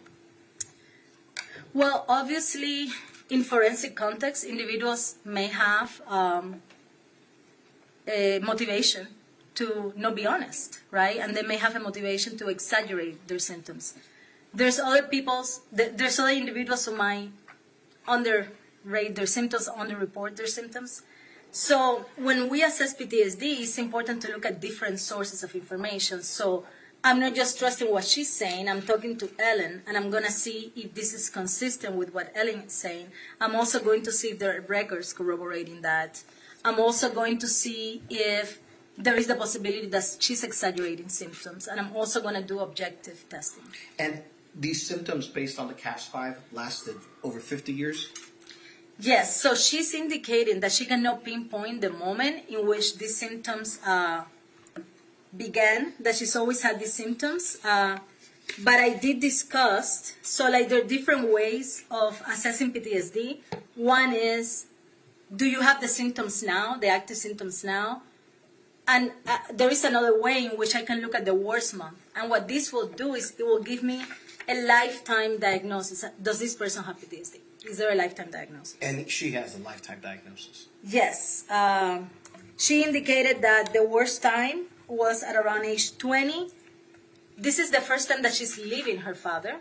So the rapes stopped at age 20 and the beatings. She leaves because a friend says, let's go with me to California, and she goes there. And when she gets there, the friend changes her mind about living with Susan, and now Susan is alone in a hotel.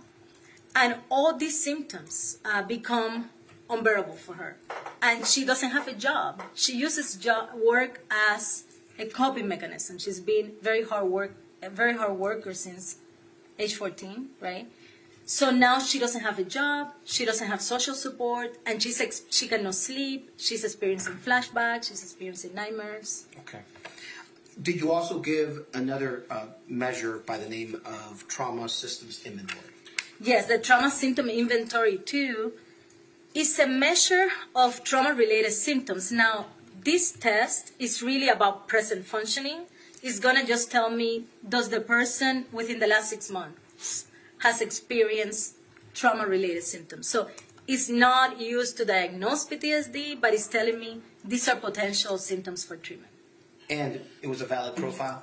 It was a valid profile. She didn't exaggerate or report. She paid attention to the items. And what is the significance of the results? So, for the trauma symptom inventory, what's significant about that is that she scored high. There are different factors, right? And one of these factors is what we call the trauma factor. And this factor will be more associated with PTSD-like symptoms, right? So she has significant scores in anxious arousal. That is like the fight-flight response, being on edge, being hypervigilant, anxiety, and also on these intrusive experiences. So this is part of PTSD where the person is thinking these memories. They don't want to bring these memories to mind, but they're very intrusive. The person may have flashbacks where they get confused as to what's, am I reliving the trauma? She also had significant scores in defensive avoidance, and that is the idea of I'm going to defend against these feelings by suppressing them. And then she has some elevations that even though they're not clinically significant, they could be a target for treatment because they are more than average. And were all the results from the TSI-2 consistent with someone who has post-traumatic stress disorder? All of those symptoms were, okay, yes, in the sense that she scored high on this trauma factor, dissociation, depression, hyperarousal, intrusive thoughts, and defensive avoidance. These are trauma symptoms. Now, you talked about individuals sometime faking symptoms, if you will. Is that called malingering?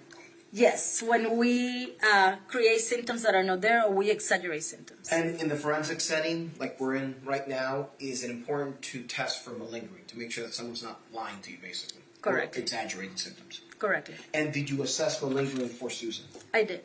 And what were the results of Susan, whether she was malingering or not? So based on the testing. Yeah, so there's different ways. One is to look at the clinical interview, right? And to see if her symptoms of PTSD are exaggerated. For example, someone who scores every single item in the CAPS-5, that's rare. It's rare that somebody will have every single symptom of PTSD and that it will be super extreme, right? So she didn't do that. She talked about things not being there, and she said, absolutely, that's not me. So it's not like she's going to go out of her way to endorse every single symptom. So that's one thing that we're going to look at. We're going to look at consistency in terms of like the stories and things like that. Also within the trauma symptom inventory, there is a scale that measures over-reporting. So people who are disclosing more symptoms of trauma that even people with trauma don't disclose. She had a valid profile there. And then there is the MENT, the Morel Emotional Numbing Test for PTSD. And this is a standalone test of feigning. It's a performance test. And what we do is we tell individuals, people with PTSD perform in a certain manner. And then we give the test. And the test is very easy. But the person might think that it's hard for people with PTSD. So we see how they do. So if they do really bad in these very easy tasks, we know that they are not responding in an honest manner, that they're trying to manipulate some information.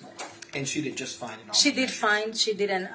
The test doesn't indicate any deception. Which means, based on a psychologist, that she's not malignant. Yes, she didn't exaggerate any symptoms. Now, you spoke to some friends of Susan, right? Yes. Okay. And I'm not going to ask specifically what they told you, but what was, as short as you can put it, yes, what was significant in your dealings with Susan's friends? One thing that was very interesting is that Susan, for one of them, I think, is Crystal. They have been friends maybe since 2013. That's a long time. Susan cooked for her wedding. There is a whole closeness. She drove her to see her family. And there is very little she knows about Susan, about her childhood, what worries her. I spoke to the pastor, Pastor Shannon, and the pastor indicated that Susan had a servant's heart. They all described Susan as not aggressive, good with kids, getting along with people. But Susan is a mystery to them. They cannot tell me the first thing about her childhood. How was her childhood? And they said that Susan would never discuss being upset. The most she told them was she was aggravated. And this is kind of like the way Susan talks and her sister talk. They're rough, they're matter of fact, but they don't discuss feelings. So that was very significant for me. Now, you spoke to Ellen at length. Yes. And it's your understanding that she's been diagnosed with post-traumatic stress disorder as well? Yes. Do they have a similar affect, the way they speak about things, the way they discuss their childhood, things of that nature? Yes. Sometimes they will laugh about bad things that happen to them in a nervous way. They both... they have a very abrasive way of speaking, right? They don't sugarcoat things, right? They will say, oh, this munchkin, or like they will use those names, right? And it is very interesting that they both talk like that. And you have to remember that they were brought up by a very abusive father who called them names. And this is kind of like their attitude can be rough around the edges in the way they talk about themselves, they describe themselves, their own pain.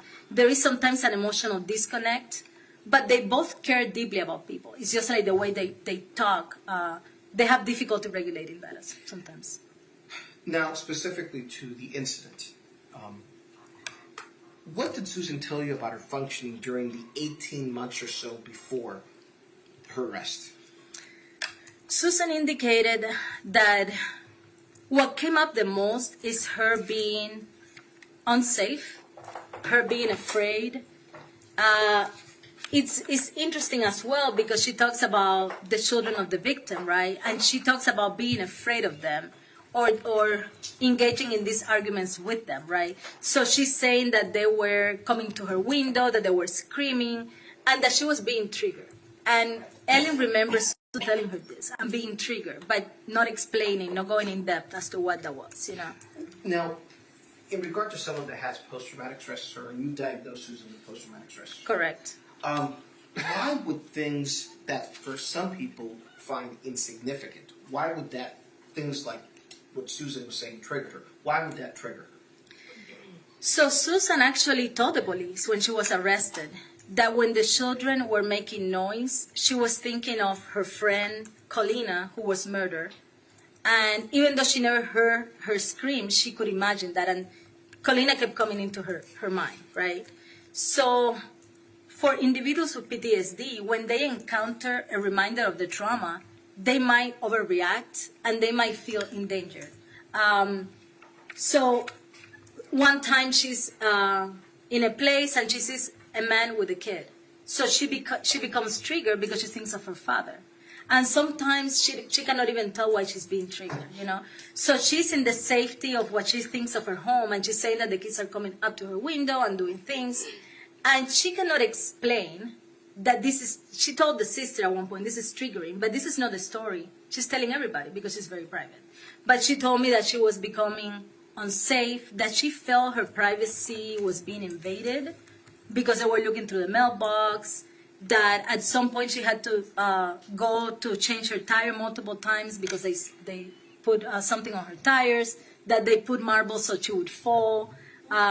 And you might think, well, you know, the marbles are there, not for her to fall, but someone who has this experience of being victimized might perceive aggression when there is no aggression and when there is no intent.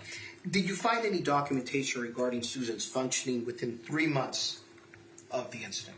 So there is a record. It happened at around 3 months before her arrest. I'm looking for it.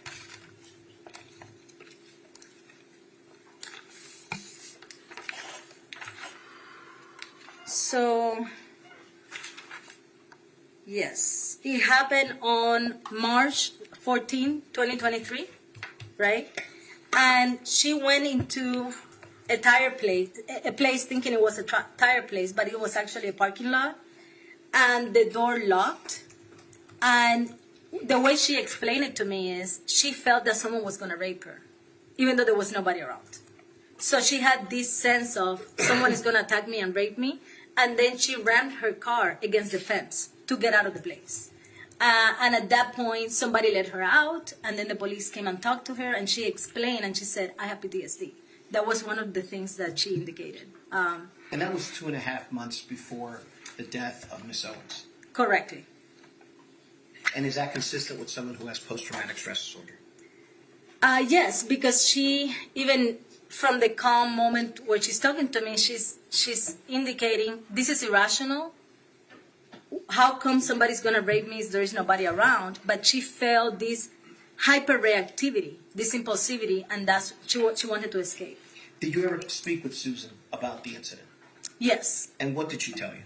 She indicated that she was afraid that someone was going to rape her, even though nobody was around, and it was very, very rational. And we're talking about the incident 2.5 months before? Yes. Okay. Ramming her car against the fence to get out. Now, Susan has received treatment for post-traumatic stress disorder and a prior diagnosis. She indicated that in 1984, she went to treatment somewhere up north, I think New Jersey, and she doesn't remember whether, I mean, a friend told her you have symptoms that resemble PTSD. She went to get treatment, and the doctor that saw her said that she should write a letter to her father. And so she wasn't, and she couldn't afford the treatment. So like the combination of I'm not ready to do this and I cannot afford the treatment, she said that she didn't go back for more sessions, or that the sessions didn't last. And then in 2018, she seeks help because she's working in the guest house, and then she's experiencing flashbacks. And in 2018, she was diagnosed with post-traumatic stress disorder, correct? Correct. And was that at the Associates for Evaluation and Therapy of Central Florida, PA? Yes. Okay. And there's an actual diagnosis of that, right? Yes. So, and yes. Where is the diagnosis? And I can show you what's been entered into evidence as Defense Exhibit 1. Yes. Thank you. So,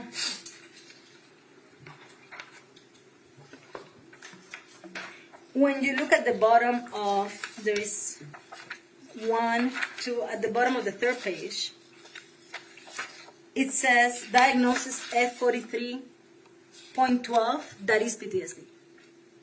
That is PTSD. And yes, and in here,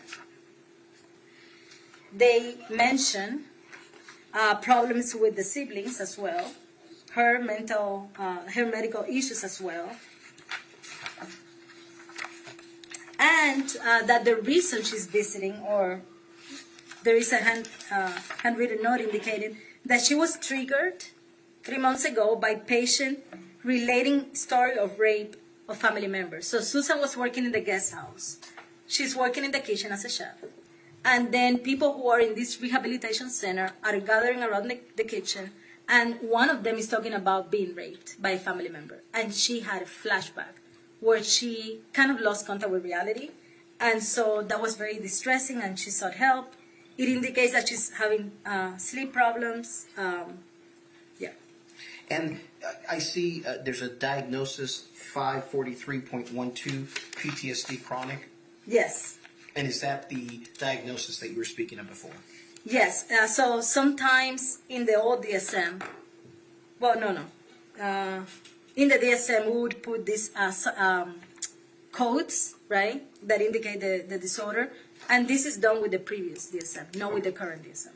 And it was PTSD chronic. Correctly, indicating that it had been present for a while. Okay. Yeah, sorry.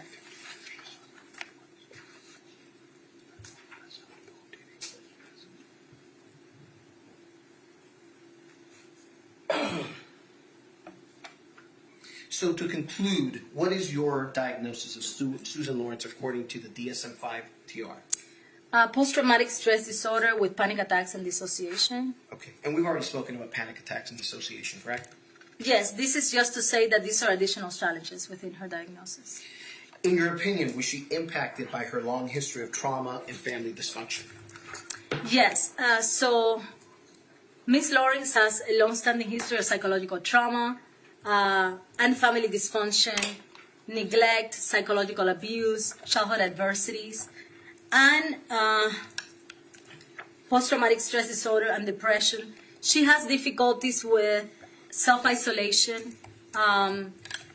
One of the things that happened to Susan is the unlived life. She indicated that she wanted to be with a man, have kids, and she's never been able to do that because she cannot stay in a relationship. And even when she had cancer, she ended up leaving the man she was with because before he left me, she said, right? So her dysfunction is more of this lack of engagement in the relationships and self-isolation, which have increased her distress. So she will have been affected by this PTSD.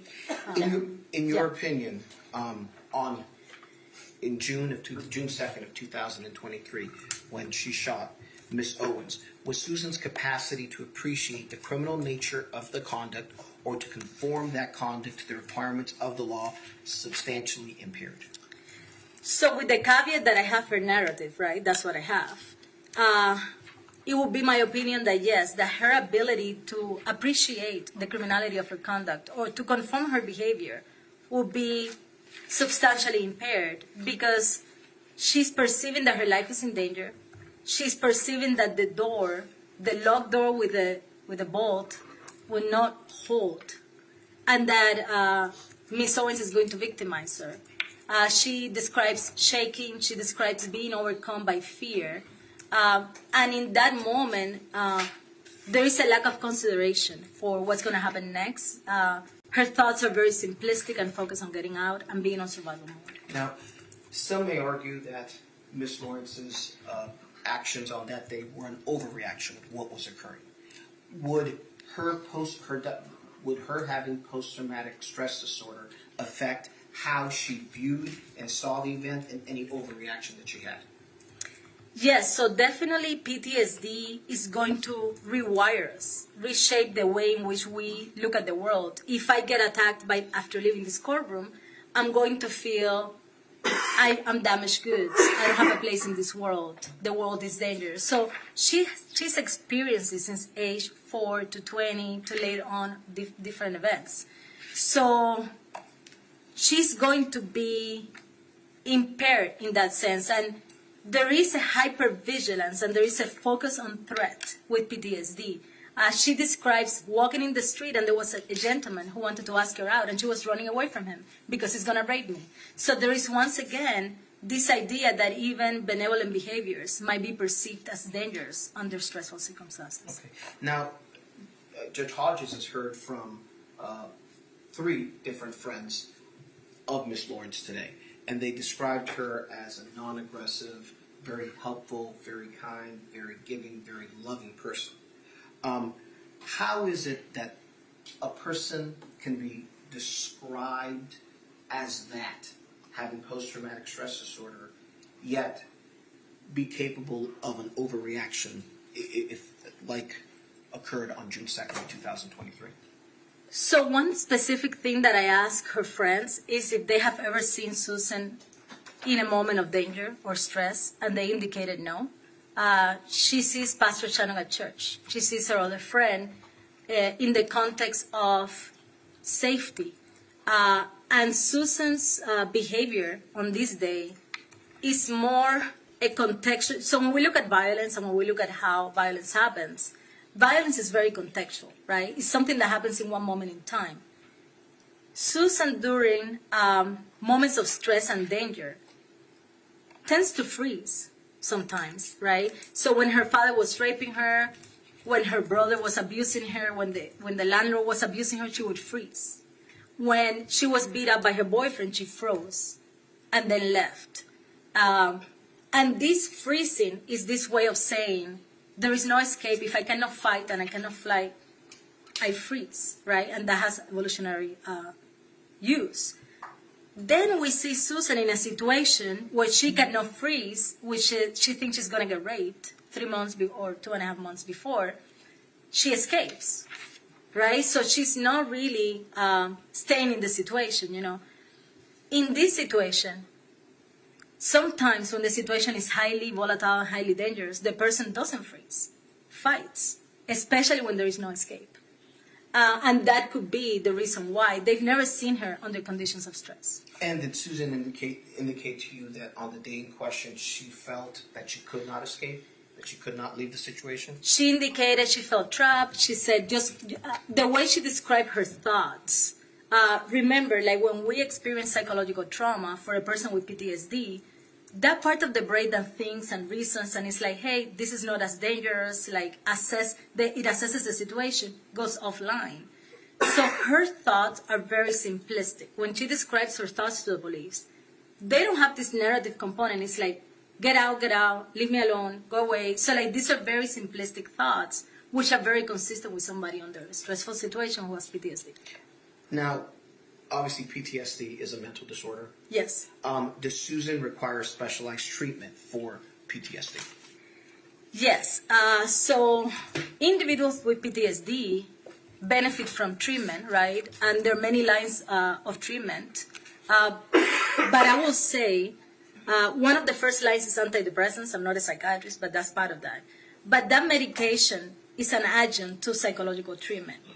When an individual has experienced the severe, pervasive trauma that she has experienced of being raped for many years, during her formative years, this requires something more. So usually we see with PTSD that people will expose the person to the trauma, right? If you have a car accident, you go to a therapist, they might put you in a car and drive, right? But someone who has been the victim of sexual abuse like this will require someone kind, patient, and well-trained to identify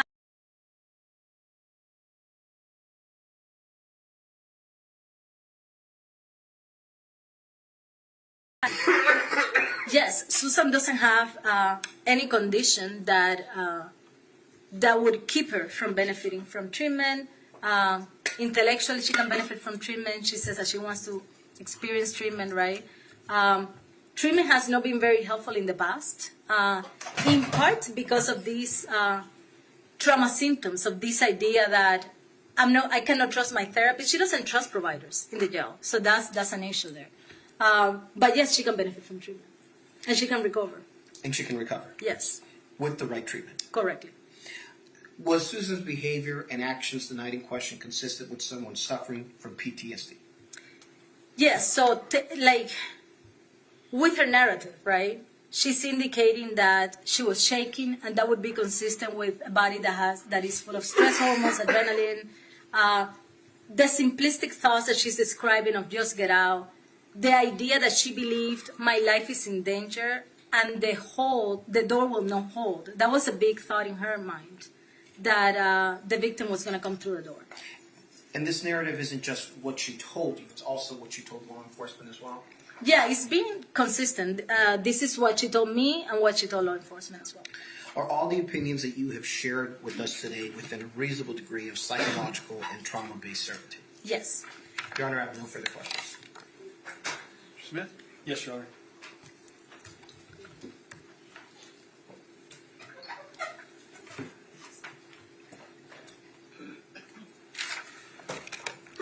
Good afternoon, Dr. Castillo. Good afternoon.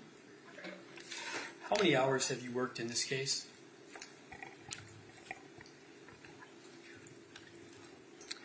80 hours, 0.3. That was 43? 80.3. Oh, 80.3. Counting travel and all that. Yes, ma'am. And you've been retained by defense counsel in this case, correct? Yes. How much are you charging per hour in this case? $250. All right. So you've worked 83 hours, charging $250 an hour? No, I charge 100 for travel. So I have made a total of 16,490. Okay. So total in this case, you were charging over $60,000. Yes, 16. Yes. You're saying 16 or 16? 16. 1 1 6. 6. Oh, 1 Yes. 6. Okay. 1 6. All right. Thank you, ma'am. All right. Now, you would agree that traumatic events are different than everyday stressors. Yes. And would you agree that a child experiencing their mother dying from a gunshot wound would be a traumatic event? Correct.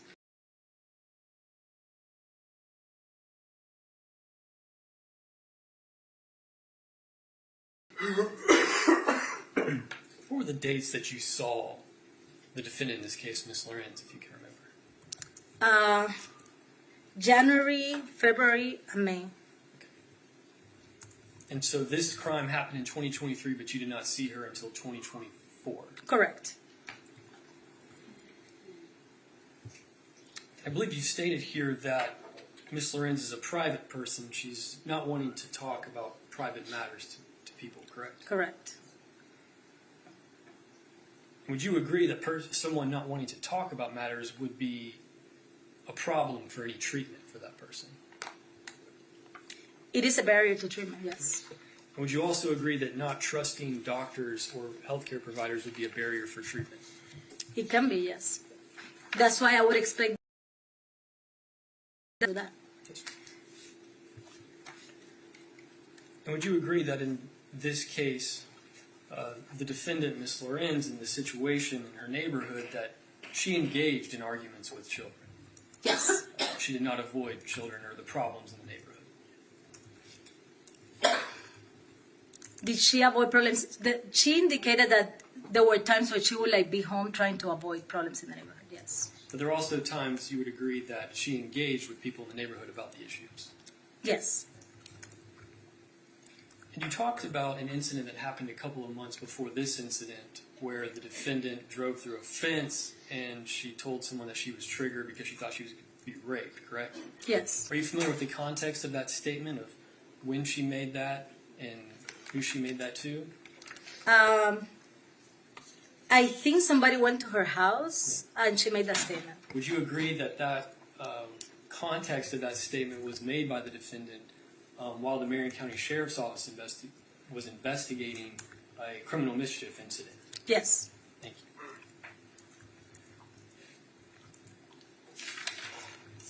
Now, PTSD, the basis of your diagnosis, includes statements made to you by the defendant, correct? Yes. And the defendant's statements to you played a significant role in your diagnosis. Correct. And you interviewed the defendant while she was in the Marion County Jail. Yes. And you performed a trauma symptom inventory test upon the defendant while she was in the jail. Yes. Would you agree that that test is not designed specifically for an incarceration setting? So the test was not specifically designed for incarcerated, but it can be given to anybody who's experiencing trauma symptoms. Yes, ma'am. Yes. But would you agree that you were unable to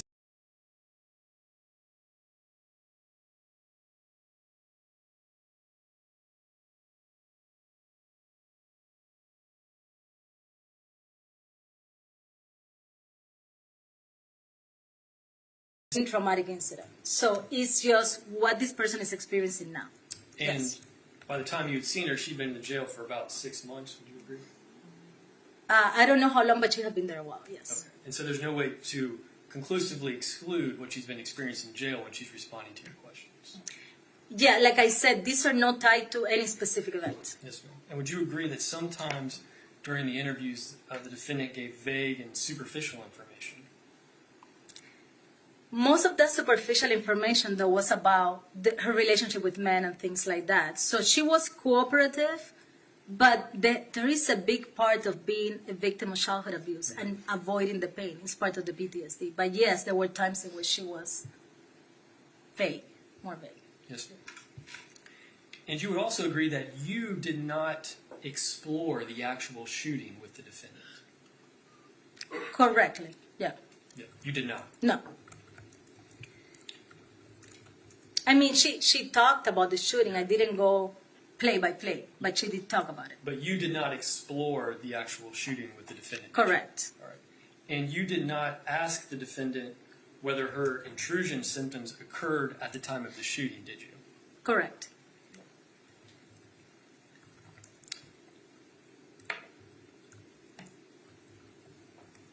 Now, I would also point out that the defendant had no evidence of hallucinations, correct? Oh, no hallucinations. She didn't report that. And there was no evidence of delusions, correct? Correct. And the defendant did not endorse a history of psychosis. Correct. And I believe you noted while depression was elevated, it was not to a point of significance, in your opinion, correct? Depression now, being in jail. Yes. Current. And you also mentioned that the dissociation was elevated, but not to a point of being clinically elevated. Would you agree?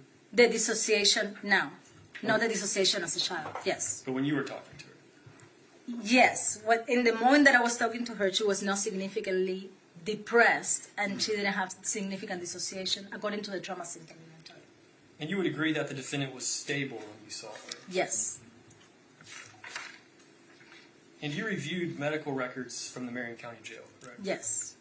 And the defendant was not diagnosed with PTSD in the Marion County Jail records, was she? In the Marion County Jail, no, she was diagnosed with adjustment disorder, I think with anxiety and generalized anxiety disorder. But I say this with the caveat that in jail, people don't get an in-depth trauma assessment. And she did report trauma symptoms, but they didn't diagnose. Yes, ma'am. Now, the defendant told you that she thinks she was diagnosed with PTSD in the past. Yes. Correct? And there was talk about a situation in 1984, but you have no records of a prior diagnosis of PTSD in 1984. No, she couldn't really remember the name of the doctor, and she was not sure whether she had been diagnosed. I don't think she knew that she had been diagnosed in 2018 either. She said, I might have been diagnosed, but the record indicates that she was diagnosed in 2018. But she didn't really know. She didn't know. She wasn't sure. Now, the psychological records that you have from 2018, which the defense counsel has admitted into evidence, I believe is defense 1, you would agree that those are only 4 pages. Correct. That record does not include any treatment notes. Correct. And you would also agree that you've been provided records from the defendant's primary care physician. Yes. And those records were, I believe, from 2018 to 2023. Correct. And there was nothing of significance regarding PTSD in your review of those. No, I think they mentioned that general physicians don't tend to look for PTSD. They're not that nuanced. There might have been mention of Paxil, which she received Paxil after her mother died because she had anxiety and depression, and she was prescribed that, but then she started having suicidal thoughts, and she stopped that. But there is no mention of PTSD in the medical records. But there's indication that she was taking depression medication at some point, but then just stopped taking it. She indicated that particular medication increased her suicidal thoughts. And at that time, what she was experiencing was panic attacks, and that was not, treated. And you stated that the defendant was diagnosed with post-traumatic stress disorder with dissociation and panic attacks, correct? Yes. And you reviewed the defendant's Marion County Jail records, correct? Yes. And in those records, did you review that it was noted that I believe in December of 2023 that the defendant denied panic attacks? Yes, but I'm not sure whether that means she's denying them now. Yes, ma'am. Because I think there is even a point in her arrest when she's experiencing chest pains and she's experiencing anxiety. Yes, ma'am. Now, you would agree that the defendant reported that her worst period of PTSD was when she was 20 years old. Correct. And the defendant, I believe, is 60 years old now. Correct. So her worst period of PTSD was over 40 years ago. Correct, but it's been a chronic condition. And you would agree that in regards to treatment in the past, since she's 40 years old, you only have 2 indications of any attempt of actual treatment. Yes, she has difficulty trusting providers. That's part of Yes, which would the be complex trauma. Yes, ma'am.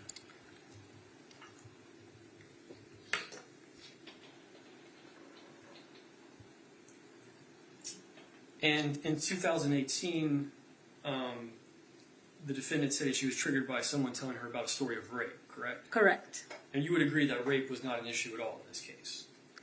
Well, In regards to the factual situation that was facing the defendant? so for someone with PTSD to overreact, it doesn't have to follow exactly what happened to them. The situation is reminiscent, though, in the sense that she thought she was going to get killed, beat up, and that's exactly what she thought during her rape. So rape and physical abuse is her main trauma. Now, in 2018, you received some records. There were 4 pages. But again, there's really no record of any treatment in those records, is there? No, she indicated she went a couple of times. There was not much engagement there. The defendant said she didn't go very long. She didn't go very long. So again, another instance where the defendant was not amenable to treatment, we would say. I wouldn't say she was not amenable to treatment. I said there is a lot of lack of training and lack of nuance when therapists look for trauma assessment and treatment. Yes, ma'am. Now, you would agree that there is mental health treatment available to prisoners in the Department of Corrections? In my experience in the jail, there is not that much treatment going on. Right now, she's getting medication for anxiety. She's taking Buspar, and that wouldn't even be the first line of treatment for PTSD. But in the Department of Corrections, they're required, the department that is, to provide mental health service to inmates. Also, like in the Department of Corrections. Yes, ma'am. Okay, yes. Yeah. In prison, there is some treatment, yes. Yes. Okay. I cannot attest to how good it is, but Yes, yes. ma'am. But you would agree that prisons are required that an inmate's that mental and psychological problems must be diagnosed and treated whenever possible in prison. Correct. But I do have a lot of experience working in prisons, and I know that it doesn't always happen like that. Yes, but the prisons are required to. They are required, yes. Yes, and so there is. You would agree that there is access to mental health treatment for inmates who have psychological problems. Correct.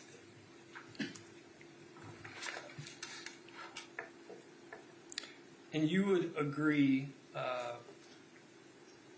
that the defendant in this case, according to your diagnosis, that PTSD has affected her life by unwanted memories, Yes.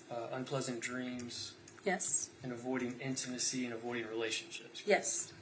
And as part of the criteria for examining PTSD, would you agree that you have to examine whether PTSD has caused clinically significant distress or impairment in an individual's social, occupational, or other area of functioning? Correct. And that is something that you did in this case, correct? I did, yes. And you would agree that the main area of the defendant's life that has been affected is her relationships. Well, there are two things. The relationships have been affected because she hasn't been able to form a relationship and have a family or have a deeply intimate relationship with her friends and seek that support. But also there is that significant distress that she has masked.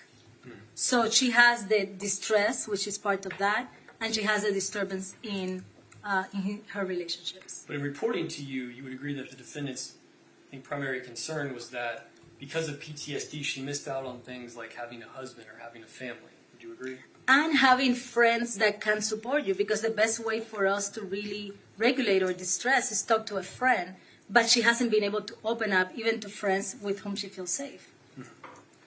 And you would agree that any treatment in PTSD would primarily help the defendant improve and foster her close relationships? It would do that, in part, yes. Thank you. And despite PTSD the defendant has gone through, and the stuff that the defendant has reported that she's gone through, she's been able to obtain multiple educational degrees. You would agree with that? Yes, people with PTSD can obtain educational degrees. And she's been able to work in various fields. Correct. And we talked about this earlier, that she does not have a problem avoiding or engaging, or she does not have a problem engaging people in public. That kind of depends. That kind of depends on how her symptoms are at the time. Yes. You would agree, based on what you reviewed in this case, that she had no problem engaging people in the neighborhood about issues?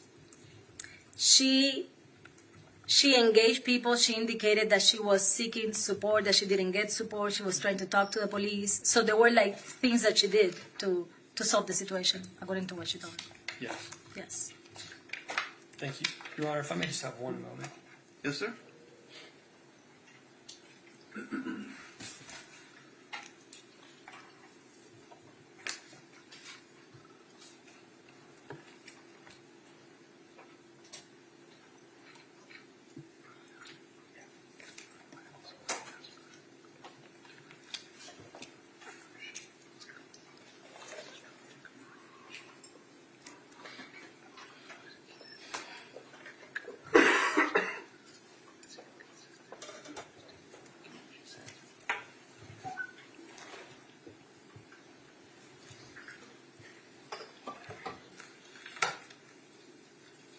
Now, Dr. Castillo,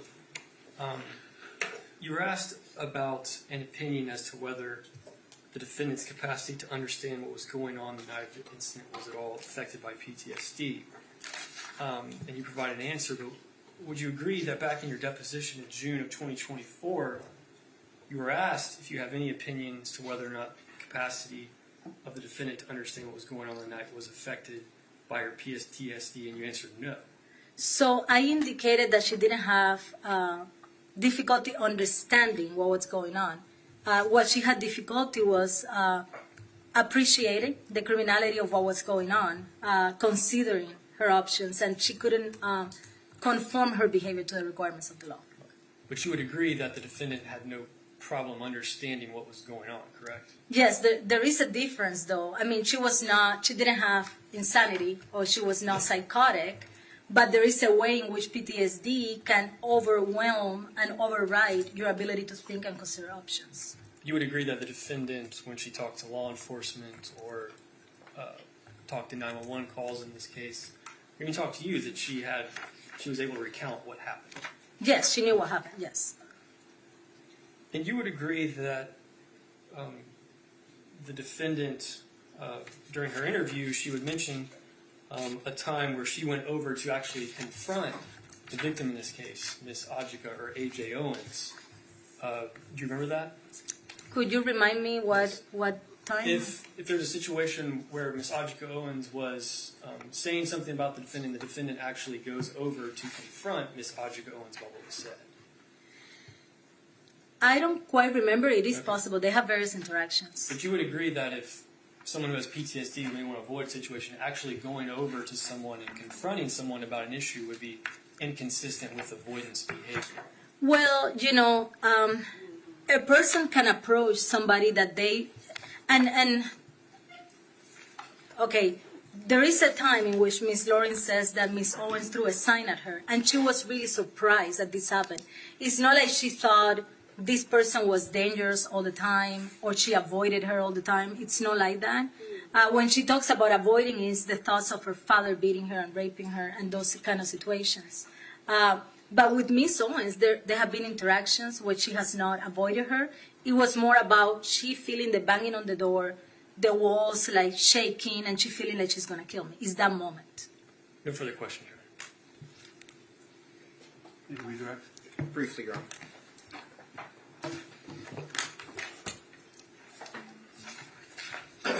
Dr. Castillo, Mr. Smith was asking you about you asking Ms. Lorincz in regard to her thoughts and feelings the day of the incident.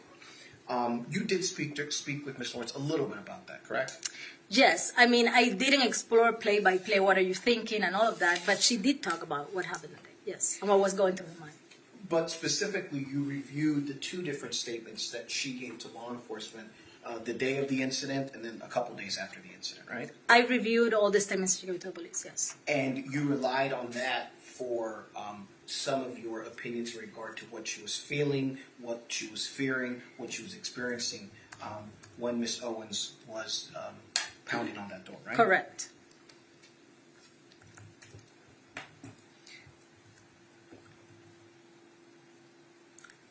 Mr. Smith was asking you about specifically the Marion County jail records since Ms.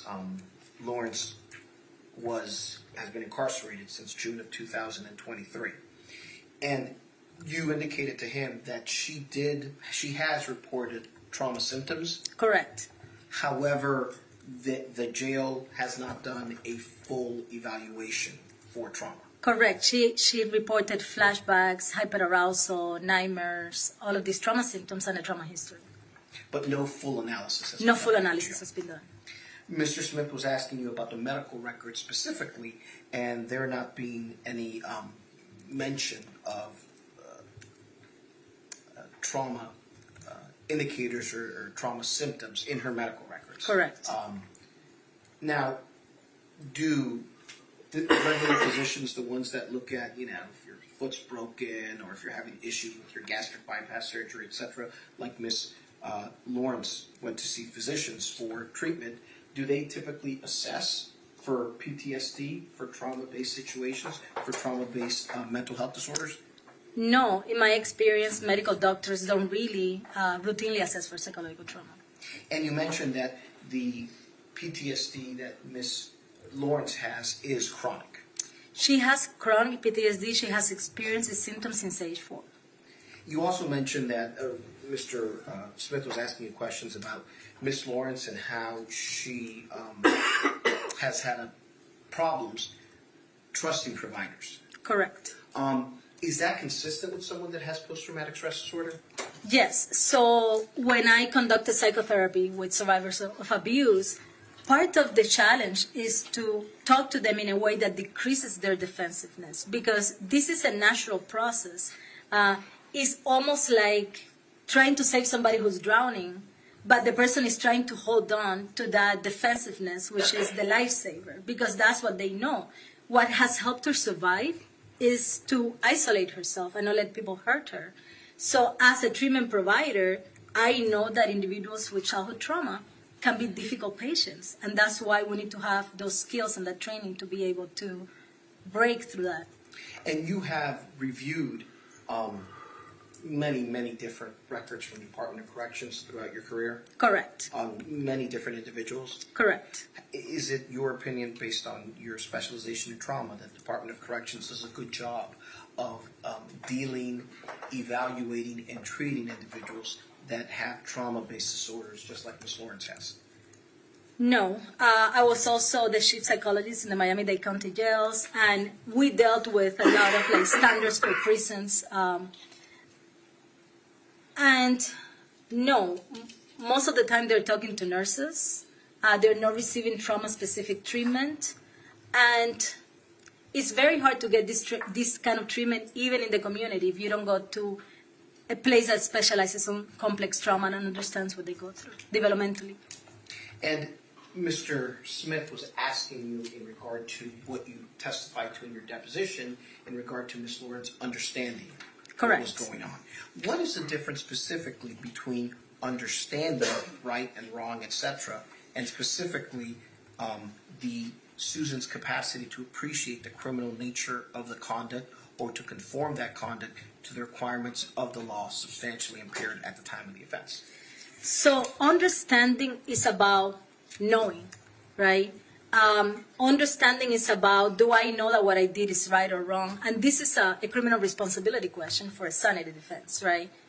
Appreciating the criminality of your conduct is, in that moment, are you able to to appreciate, assess correctly what's going on. And that part of the brain that assesses that would be impaired in PTSD.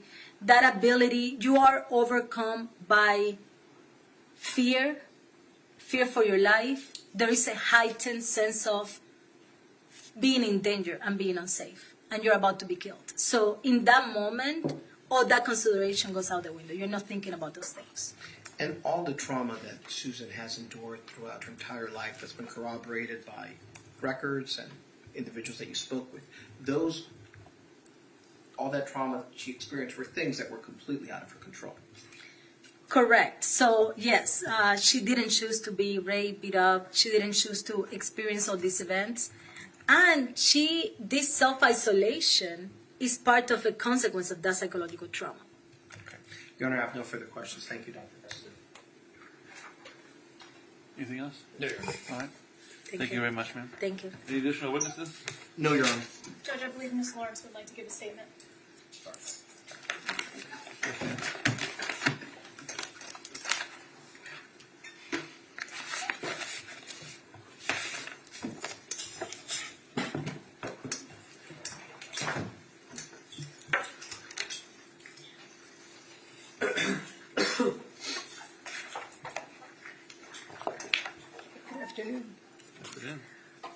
I'm making a statement so you understand my actions and my reasoning the night of the shooting.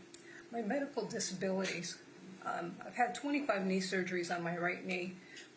Ended up having multiple replacements and then a catastrophic failure due to an allergy. I went back to having another knee replacement and I was burned during surgery. And so I had gotten very ill and my knee literally goes backwards. I had a laminectomy of my lumbar spine from the accident in 2019. I was back-ended at a stoplight, and there was a horrible complication. My dura from my spinal cord actually healed onto my actual spine. So when they went to do the correction, give it a little more space, the dura tore. I was leaking cerebral spinal fluid, and he had to do an actual spinal cord repair. They didn't know if I would walk again from that. I've also had left with nerve damage to my lower legs and feet, and have diminished feeling and numbness. And I've fallen twice because of this. And I fell the first time in 2019 and had sustained internal injuries. I had bruised my lung and I had gotten a ganglion cyst on my right wrist. The second fall was November 2022. I fell because I walked into a bathroom, the light was supposed to come on and it never came on, and there was a toilet paper roll with the actual cylinder inside. And so it rolled out from under my foot and I fell backwards. And I had torn my rotator cuff and muscles in my left shoulder. The 2019 accident also impacted my cervical spine, and I lost feeling in my hands and had to have therapy. I had horrible migraines, terrible neck pain, and was going through all this. And so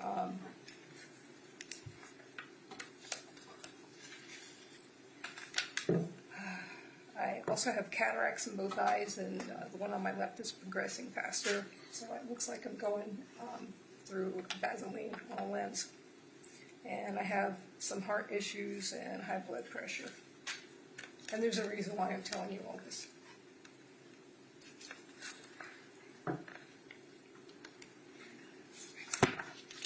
I have carpal tunnel in both hands and muscle loss and diminished gripping capabilities. The first time I encountered Ms. Owens was February of 2022. I was about 7 weeks after the neck fusion, and she basically attacked me. And she threw the sign at me, and I thought, what is going on here?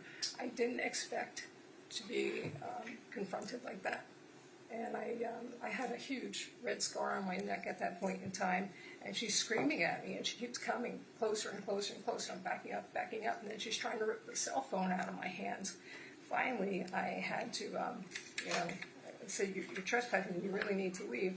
And she picks up the sign and she says, "What, this fucking trespassing sign?" and throws it at me. This is where she hit me. And I still have a red mark where she hit me.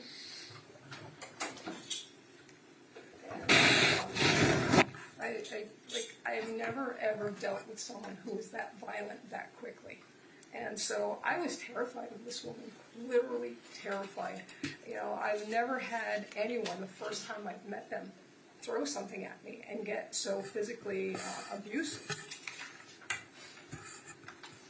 And, sorry.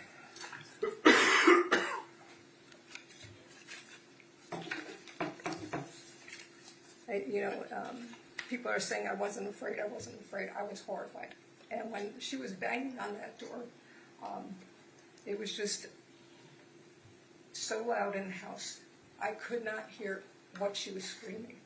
And then I found out the children, who said they were right there, actually were around the corner of the apartment, over 100 feet away. How could they hear anything? So I don't understand. And the prosecutors knew the children lied. They found the children in the lies. They said I threw skates and I hit them. That never happened. The prosecutor knows that didn't happen. That's why the charges were dropped. I've just been flummoxed about this whole case. I don't understand. You know, I understand I have PTSD, but this woman kept coming after me, I had approached her because I was watering my plants, and she's going, "Oh, there's a crazy old white lady." And I'm like, you can't just go around saying someone's crazy. I mean, it was insanity. So I went to say something to her, and she verbally attacked me again. She's like, you've been calling my kids racist names and stuff. And I said, "No, ma'am, I have not." And she kept getting angrier and angrier. The more I said no, the angrier she got. So finally I said, I was terrified. I mean, she went from a very relaxed position to a position here. I could see her neck veins starting to bulge. Her pulse is really getting, fast. And I'm thinking, she's going to beat the hell out of me right here in the street. So I said, "Listen, I'm sorry. If that's what you think I said, I'm very sorry. I don't mean to offend anybody. I didn't say it, but I'm sorry." I went to walk away, and she's following 1 foot behind me the whole time to my apartment till I slammed the door in the face. Again, never had anyone do anything that aberrant in my life.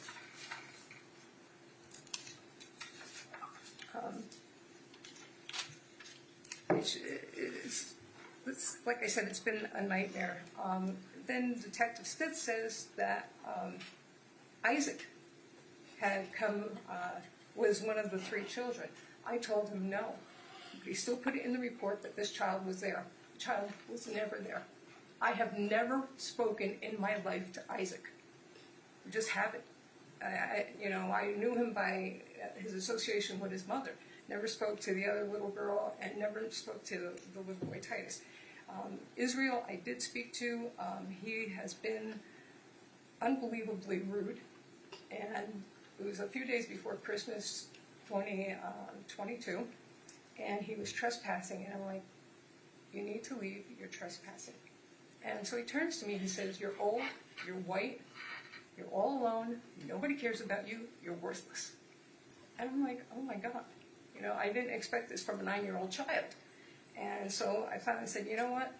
We come into this world alone, we leave this world alone, get used to being alone." And he left. And next thing I know, she comes back, and she's screaming and banging on my door. I'm like, what in the world is going on? "You can't talk to my child that way." I said, "Ma'am, you need to leave." And so she was banging and banging. She breaks the door frame. She broke it so much that she bent the actual strike plate. And I couldn't lock the door, and I couldn't open the door correctly. I was like, if she's going to do that to my door frame and break a metal piece, what is she going to do to me? I also have from that same fall when I was on the toilet paper, I have an aneurysm on my left kidney artery. I'm not supposed to be getting excited. I'm not supposed to have high blood pressure. This woman is terrorizing me. I mean, she is absolutely terrorizing me. If she hits me, she will kill me. Literally, she will kill me. I will bleed out internally. I will exsanguinate. So was I terrified? Absolutely. And just as far as the kids saying I said racial slurs to them, it never happened. I just never said them. I have never talked to London. I have never talked to Calix, Jareth, or I don't remember the kid's name, but Isaac was the other one. I have never spoken to him. Isaac I knew. The other three I would never have known they even lived in my neighborhood. As far as the child Israel is concerned, he said I called him a slave. I have never called anyone a slave in my life. Not an adult, not a child, just something I wouldn't do. And to say that I called him the N-word is ridiculous. I've never called anyone the N-word. And I don't know where he's getting this from. I don't understand. I was married to a non-white man. He was actually Middle Eastern, brown skin, and someone had called him a sand nigger and a camel jockey. And I was highly offended. And I would never do that to a child, ever. And I sang professionally in New York. I did jazz and the blues. I sang for Charles Gamble, Ernie Susser, and I had voice coach Jim Gassett, who had people in Dreamgirls, Miss Saigon, Les Mis, and I sang with Larry Woodard from the Metropolitan Opera. Larry is black. Charles is black. Our pianist was black. Most of the girls who sang the blues and did jazz, all black. I never had a problem with a black person in my life. This is not about race. And I actually love children. I have taught horseback riding lessons, dressage and hunter equitation. I've taught swimming at summer camp. I was a big sister for big brothers, big sisters. And if it wasn't for having cancer, I had uterine and ovarian cancer in my 30s, I would have had my children. And it's one of the reasons why I had issues with the gentleman I was with, because he wanted to have another child, and I felt I was stopping him. That said, I would like to make a statement to AJ's mom, children, and friends. It is with heavy heart and great remorse I write this letter to you. First and foremost, I am so sorry that I took AJ's life. I never intended to kill her. The night I shot that gun, I was confused as to why she was screaming and pounding on my door. I had an idea that Israel told her I had hit him. I could not understand why she was so angry. And she truly scared me. Now that I know he told her I hit him, I am just profoundly sad. Not only did a mother die, but a daughter and a sister. I think of your family's loss and know how hard it is to lose someone you love. Not being able to see that person, look at that person, or just talk to that person is such an empty feeling. I so wish I could go back and change things so that she was still here. I would trade my life so that she could be here, if it were possible. I know that you have all suffered from her loss, and I have prayed for you and your family during this time so that you can, that God could help you. Nothing I can do will change the outcome. I can only tell you I have cried and I feel horrible for my actions. Please accept my humble and sincere apology for this tragedy. Thank you. So, defense, have anything else they'd like to add? Not for witnesses, Judge, no. Okay. Any arguments you'd like to make as to what the appropriate sentence should be? Yes, sir. Briefly, and I filed a motion for downward departure. Does the Yes, court have you seen it? Do you need a copy of it? I've read it. Thank you. Okay, so I'm just going to go down through the various grounds, and I think this would apply to paragraphs 3A, 3B, and 3E specifically. So just briefly, Judge, we heard from Dr. Castillo. I mean, obviously she testified that Susan Lorincz suffers from chronic PTSD that's not related to substance abuse or addiction, and she's very amenable to treatment. In regards to medication and therapy. Ms. Lorincz has had a hard life, and all the traumatic experiences that she has dealt with leading up to this incident affected her capacity to appreciate the criminal nature of her conduct due to the chronic PTSD. In regards to 3C, we heard testimony during the trial from the state's own witnesses that, unfortunately Ms. Owens did come to Susan Lorinc's home that night, and multiple state witnesses testified that she was banging on the door and the sliding glass door aggressively. Susan Lorincz has absolutely no prior criminal record whatsoever, and by all accounts from the witness testimony here today, she was a productive member of society and has been almost her entire life. She fired one single shot through a door, so it's the defense's position that this was committed in an unsophisticated manner, for which she has shown remorse. I think throughout the trial testimony regarding the letter that Susan had wrote to the children during her interviews, as well as the statement that she has made here today, I think it's clear that she shows remorse for what happened.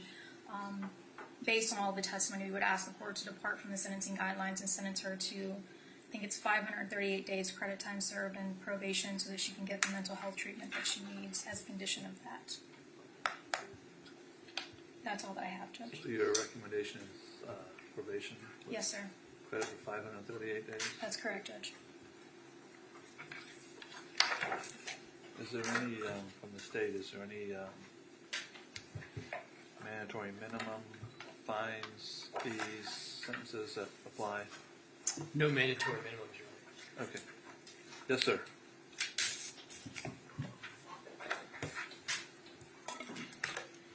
Your Honor, in regards to the downward departure arguments made by defense counsel, one, the claim that the defendant requires specialized treatment and is amenable to treatment. The state would argue that the defendant's PTSD diagnosis was not the cause of this shooting. We've heard testimony today, and it seems that the area of the defendant's social functioning that has been affected by her purported PTSD the most is her ability to form close relationships. That's not the type of behavior involved in this case. The defendant's worst period of PTSD symptoms were when she was in her 20s. That's about 40 years ago. The defendant has only reported seeking help for PTSD twice in her life that we know of, one in the 80s and one approximately 5 years before this incident. But there's no treatment notes. Just a 4-page document is the only information we have. The defendant, we've heard that she's quit treatment, that she does distrust providers, that she has not stayed with any type of treatment that she's had in the past. And so there's not a reasonable possibility that such treatment will be successful. There's also mental health treatment that is accessible to inmates in the Department of Corrections. And when the defendant made her statement, she listed many things, many problems, including 25 knee surgeries, a host of other medical problems, but I believe the only mention of PTSD was the statement that I know I have PTSD. So, Your Honor, again, PTSD was not the driving force in this case. It is not a basis for a downward departure. Number two, whether the defendant had the capacity to appreciate the criminal nature of the conduct involved in this case or confirm her conduct to the requirements of the law, and whether or not that was substantially impaired. Your Honor, the defendant had the full capacity to understand what was going on the night of the incident. The defendant took pictures. She took cell phone videos of what was going on leading up to the incident. She knew what was happening. She confronted the children about what was happening. She called 911 and talked about what was happening. She talked about her statements to police about what was going on in the apartment, about being in the bathroom, washing her hands, going to the kitchen, getting the gun, returning and shooting Miss Owens through a locked door. And she claimed she all did it in self-defense. This was not an instance where her nature or her ability to appreciate the criminal nature of the conduct was impaired, nor was her ability to conform her conduct to the requirements of the law or impaired. Again, that is not a basis for downward departure in this case. As to the victim was an initiator, willing participant, aggressor, or provoker, again, this is not a situation where Ajike Owens just walked over to the defendant's apartment for no reason. There's a history of the defendant having issues with the children and Miss Owens responding to those issues. The night of this incident followed that exact same pattern, and the course of events were set in place by the defendant engaging with the children. In the defendant's interview, she admitted she told the children on the night of the incident, "Go get your mom, I don't care." Again, Ajike Owens did not walk over to the defendant's apartment with a gun, a knife, or a weapon. She was not trying to break into the house. She was not the initiator, willing participant, aggressor, or provoker. That is not a basis for a downward departure either. Was this offense committed in an unsophisticated manner, isolated incident? Defendant has shown remorse. As to being sophisticated, I want to point out the defendant had access to 2 guns that night, a .22 caliber and a .380 caliber. She went and retrieved the larger caliber weapon in this case, not the .22. She grabbed the .380. And this was not an incident where the defendant did not know what was going on and fired a bunch of sporadic shots in fear. The defendant fired one aimed shot at the door that struck and killed Ms. Owens. And again, this is not while the shooting may have been a one-time event. Again, this was a pattern of behavior involving the children and the defendant and Ms. Owens in this case. Your Honor, there is no basis for a downward departure in this case.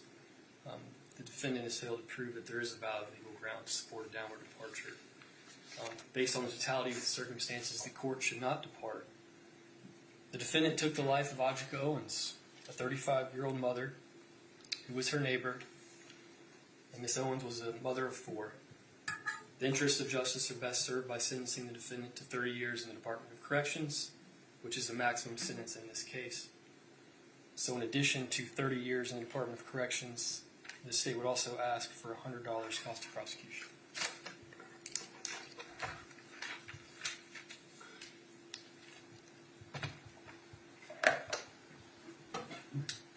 Anything else?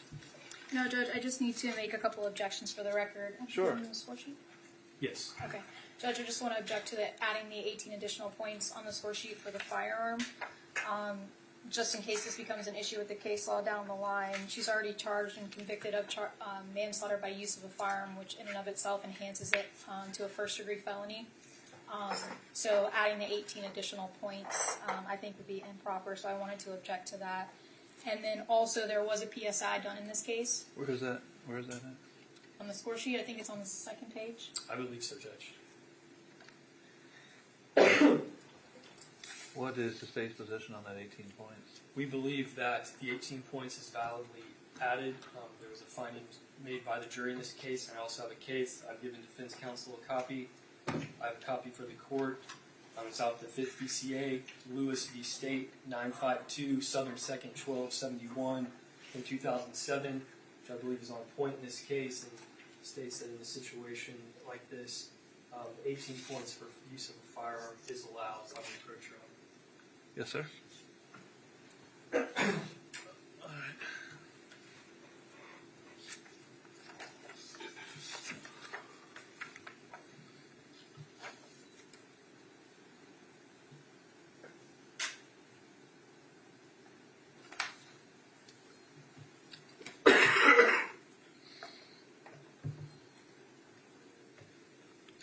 That was for a manslaughter by firearm offense. I'm sorry, Your Honor. The offense in the case is a manslaughter by firearm. I believe so, Your Honor, because it was reclassified to a first-degree felony. Right. Based on the evidence, the undisputed evidence that the defendant used a firearm. It says in the first line it's manslaughter with a firearm. So Oh, I'm sorry. Rhetorical question in that regard. Okay, I apologize. What's the defense position on this case? Judge, I'll only note that if you look at on the second page, it's kind of close to the bottom in the paragraph where it says, the court also noted that it's not essential that the weapon used during the charged felony is a firearm in order for reclassification under section 775.087 subsection 1. But in this case specifically, it's the firearm that requires it to be enhanced to a first-degree felony, so that's why I wanted to make that objection for the record. All right. I'll overrule the objection based on the Lewis case. Yes, sir. And then I believe there was a PSI done in this case. I think the court Yes, has a ma'am. copy of it. I'm not sure if the court has looked at it and relied on it. The only objection I wanted to make to the PSI, there were a few letters that were included by the probation officer that were typed. They were not authenticated, not sworn. So I would just ask the court to disregard those letters. Okay.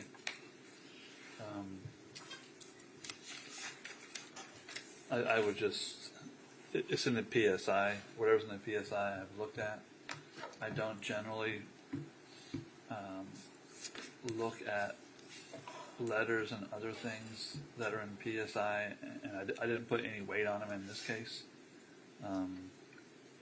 The reason I do that is because I think I've pretty consistently over the last 17 years sentenced the same, pretty much on the nature of the offense, whatever the person's prior record might be, and whatever I think they may do in the future. I think that's pretty much how I do it. If I start looking at letters from friends, well, the problem is that I may give a break to someone because they have friends, and someone who doesn't have friends doesn't get that break.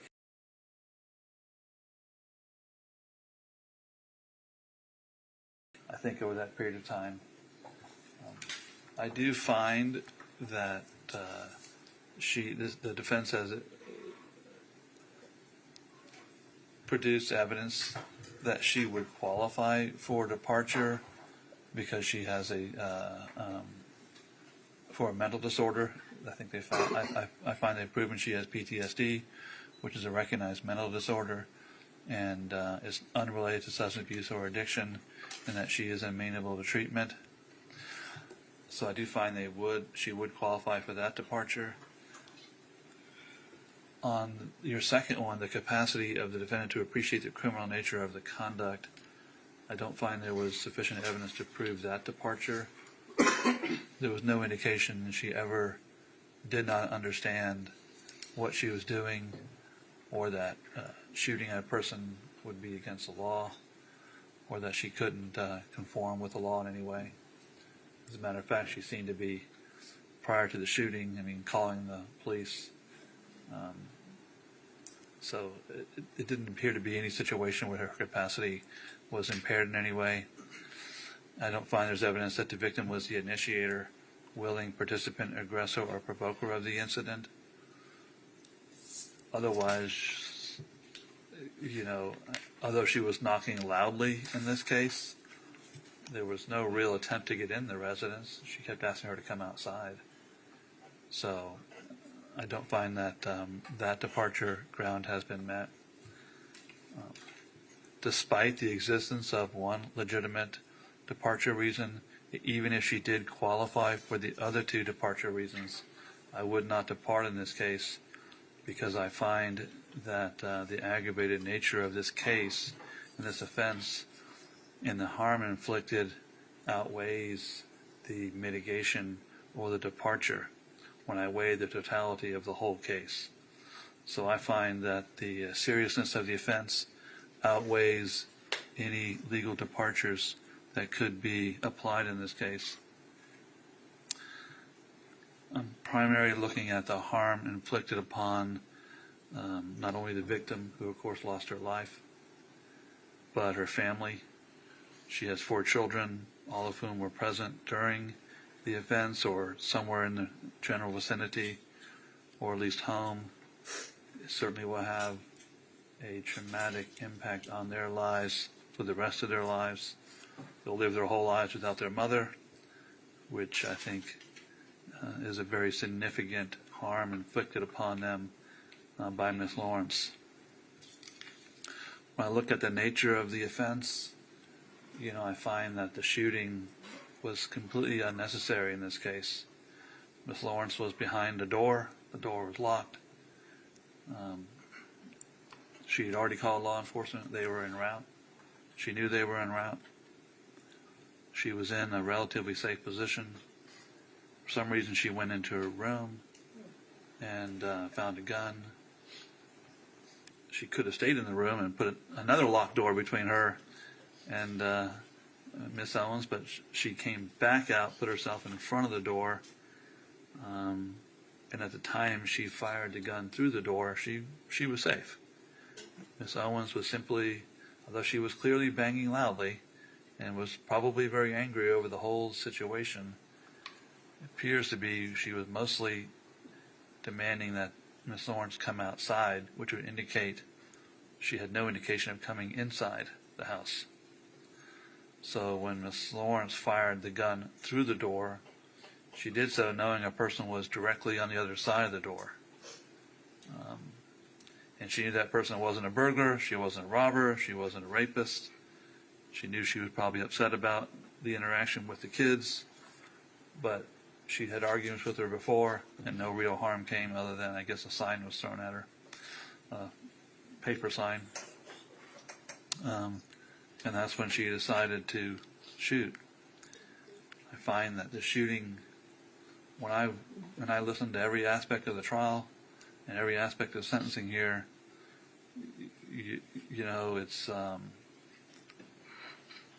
the facts don't rise to a murder charge, but they are very aggravated manslaughter.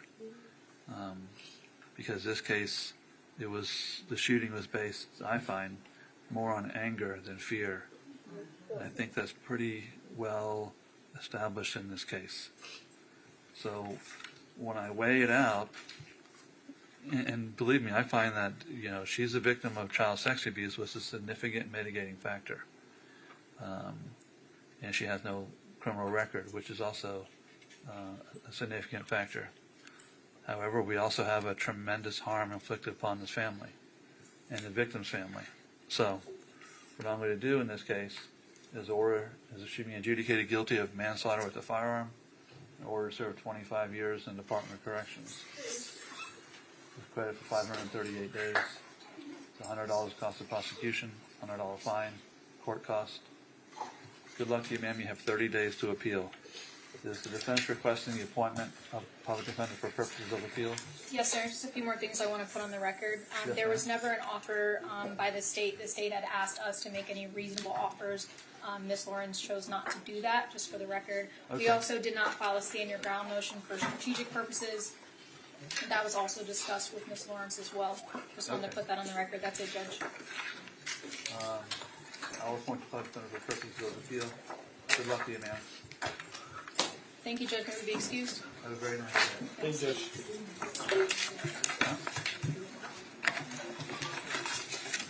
Yeah, can you bring in my office? Oh, yeah, I'll bring it forward.